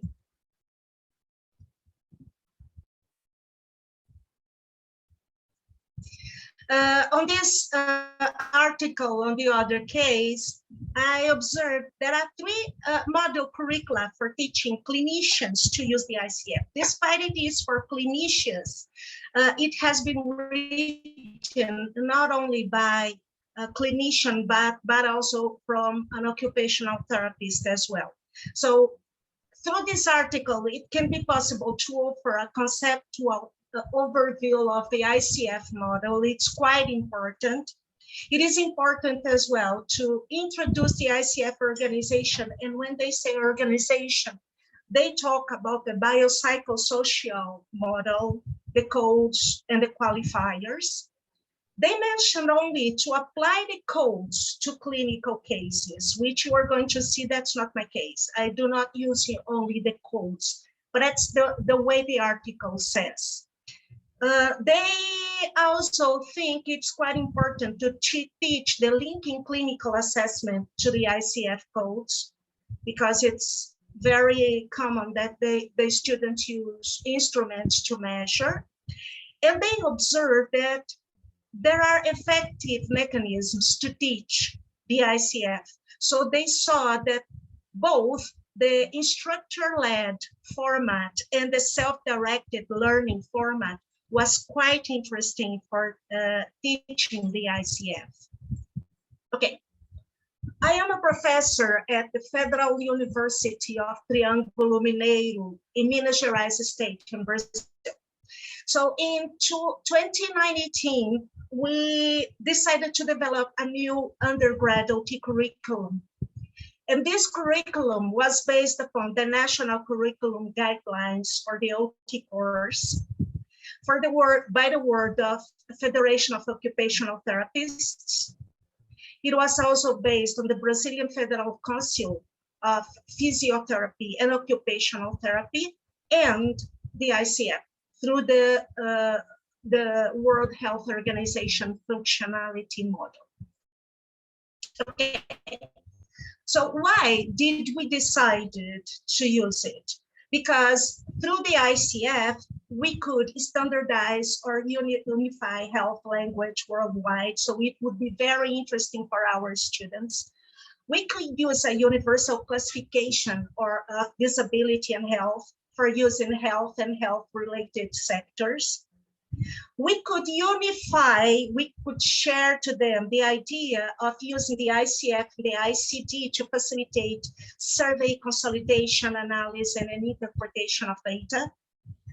We definitely could share with them the biopsychosocial model differently from the biomedical approach, which is still very used in Brazil. And it is quite important for them to know that, because through our federal council, it was already adopted a resolution that pushes the OTs and PTs to use the ICF. Besides, the Ministry of Health adopted a resolution to use the ICF in the unified health system that is very famous and used in Brazil. Okay, so I myself included the ICF in the curriculum of occupational therapist undergrad students since the second semester of 2010. From that moment on, it was used as an optative subject. Initially, we offered that to undergrad health professionals from all undergrad courses. So for medicine, nursing, occupational therapist, physiotherapist, nutrition, physical education, psychologist, and many other ones. From 2015 on, however, we decided to use that only for OT undergrad students. Why? Because there was a very quite interesting on it. So we decided to use only for those students. Since 2020, the first semester, we decided to continue teaching the ICF, but only online because of COVID-19. So from now on, it is still used or taught as an optative subject. And from that moment on, from 2015, around 219 OT undergrad students took it. This is a very quick overview of how is our teaching plan. So the current menu shows the history and foundations of the ICF, the general idea of disability and health according to the ICF, the use of the ICF in different clinical and different ages with the OT focus, the perceptions of clinical practice and research of the ICF in the world and in Brazil. How do I do so? I teach them the WHO family of classification, but with focus only on the ICD, the 11th edition, and the ICF.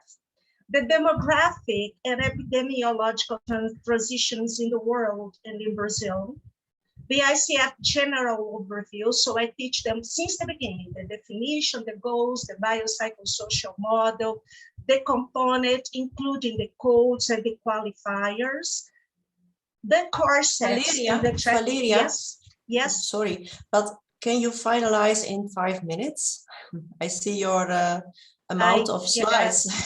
I guess, so I'm going directly to the examples of stuff that I do, okay? So these are some examples of articles that I use with them and some examples of the biopsychosocial models. So what I do is I give them some articles and I ask them to put on the articles, on the psychosocial articles, on the biopsychosocial model, excuse me. I use some softwares nowadays with many questions, and after we think on the answers, I use with them as well cases, so I can share with them some examples of codes, and after that, I can share with them some examples of codes and qualifiers, so they can do that on their own. So we can see here how the ICF teaching method has been approached since 2010 to 2020. And I can share with you here that before the course, they didn't know anything, and after the course, they say that it was very interesting because they can use that to apply on the standard language with many other professionals.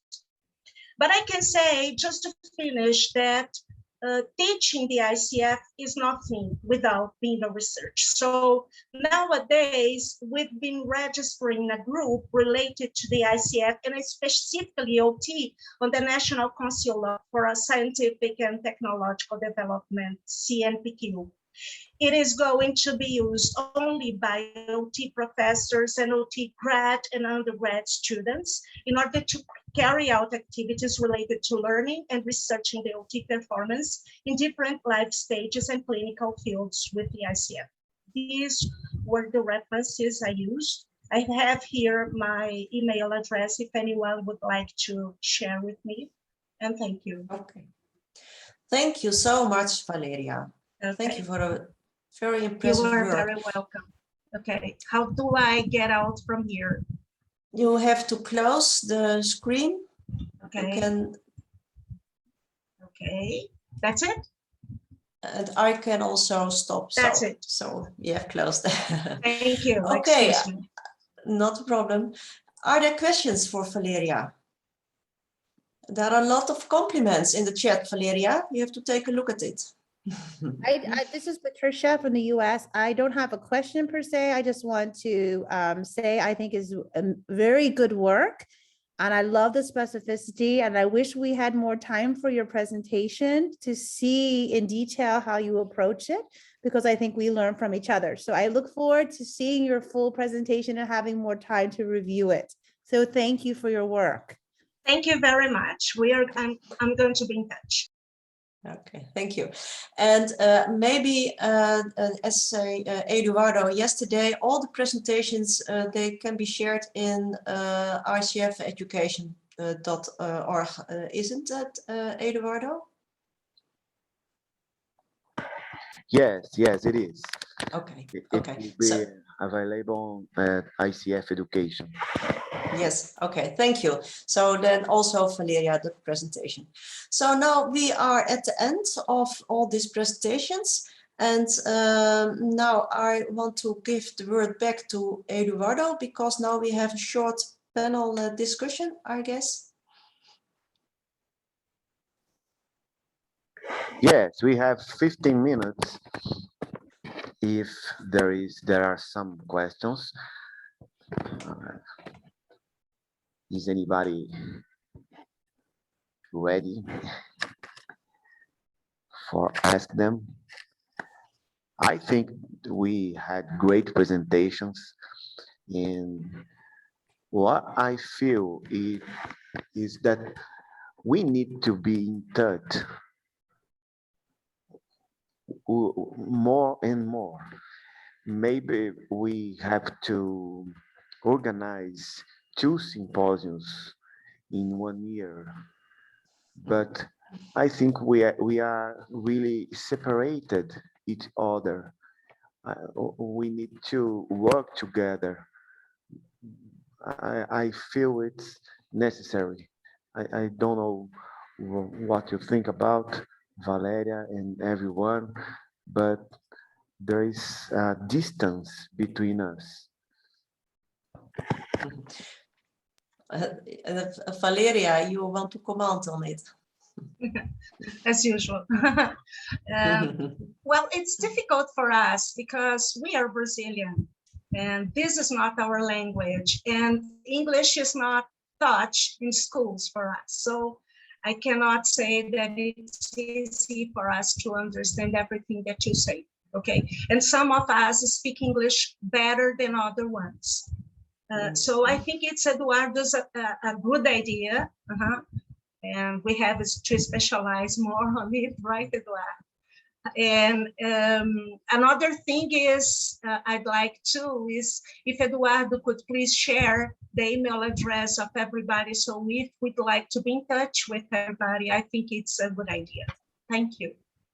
Okay, thank you. And I think Valeria and Eduardo, you have the same language. So I think it's more easy for you to work together if you want.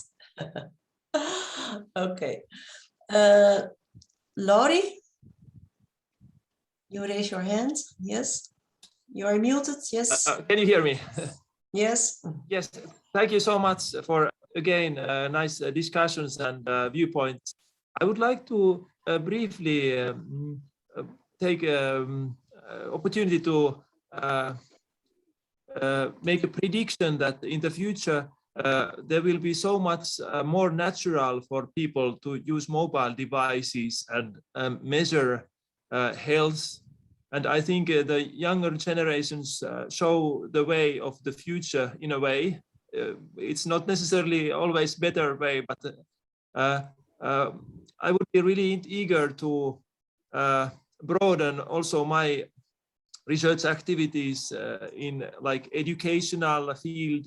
I would be very happy to contribute also like the ordinary citizens' well-being support. For example, I think nowadays the commercial giants like Facebook and Google, they are all the time tracking what we do. They know much more about ourselves than we do, and I think there would be a chance now to still take the privacy and the initiative to our own hands, and to be like in the frontier of providing more open way of measuring one's well-being. And I think it's really great if we could also in this respect develop some solutions. And I would be happy in this field of computer science, for example, to give some ideas, and I'm happy to collaborate with this kind of new strategy that could also attack these commercial giants that dominate too much. For example, let's say Facebook is very natural platform for many people to report their daily lives, and it would be nice to have some kind of like open alternative and privacy supporting alternative. Would you like to be joining this kind of ideas? Thank you, Lori, for this command. And I'm thinking, yes, it's about functioning, and it's from all the people. So it's not only for health professionals. And I understand what you are saying. And maybe later on, there is a nice presentation from MICF. And I think maybe it comes closer to that idea, how we can gather information in real time and in real lives. So maybe I hope that you can attend that presentation also. Gonda, it seems that Dr. H would like to. Yeah, I see it. Okay. Yes. Okay. Sorry, yes. there is no hand in my computer which is I can raise. So I'm raising my own hand. It's a suggestion about Eduardo's comment. We have in Indian Academy of Pediatrics gone through this sense of urgency of doing too many conferences. Don't tend to work out very well. So my suggestion will be, we have an annual conference, but we have short groups, so that, you know, like-minded people, maybe Eduardo can track that, or, you know, some of the people can take a lead on that, so that there are focus groups who can talk amongst each other and then present their findings maybe in the annual conferences. That way might be a much better way. Maybe there is a symposium just for that in an annual conference. I think that way actually the momentum will not die down, whereas people will not also get fatigued. So that's my suggestion. Yes, thank you. Thank you. Also a good suggestion. I think so. Thank you. Thank you. Okay. Okay, Gonda. So we have our last block in 2 hours. I think we can take a rest. Good night for some ones. Good afternoon, good morning, and we'll be back in 2 hours. Okay. Okay. Bye-bye. Bye-bye. Thank you so much.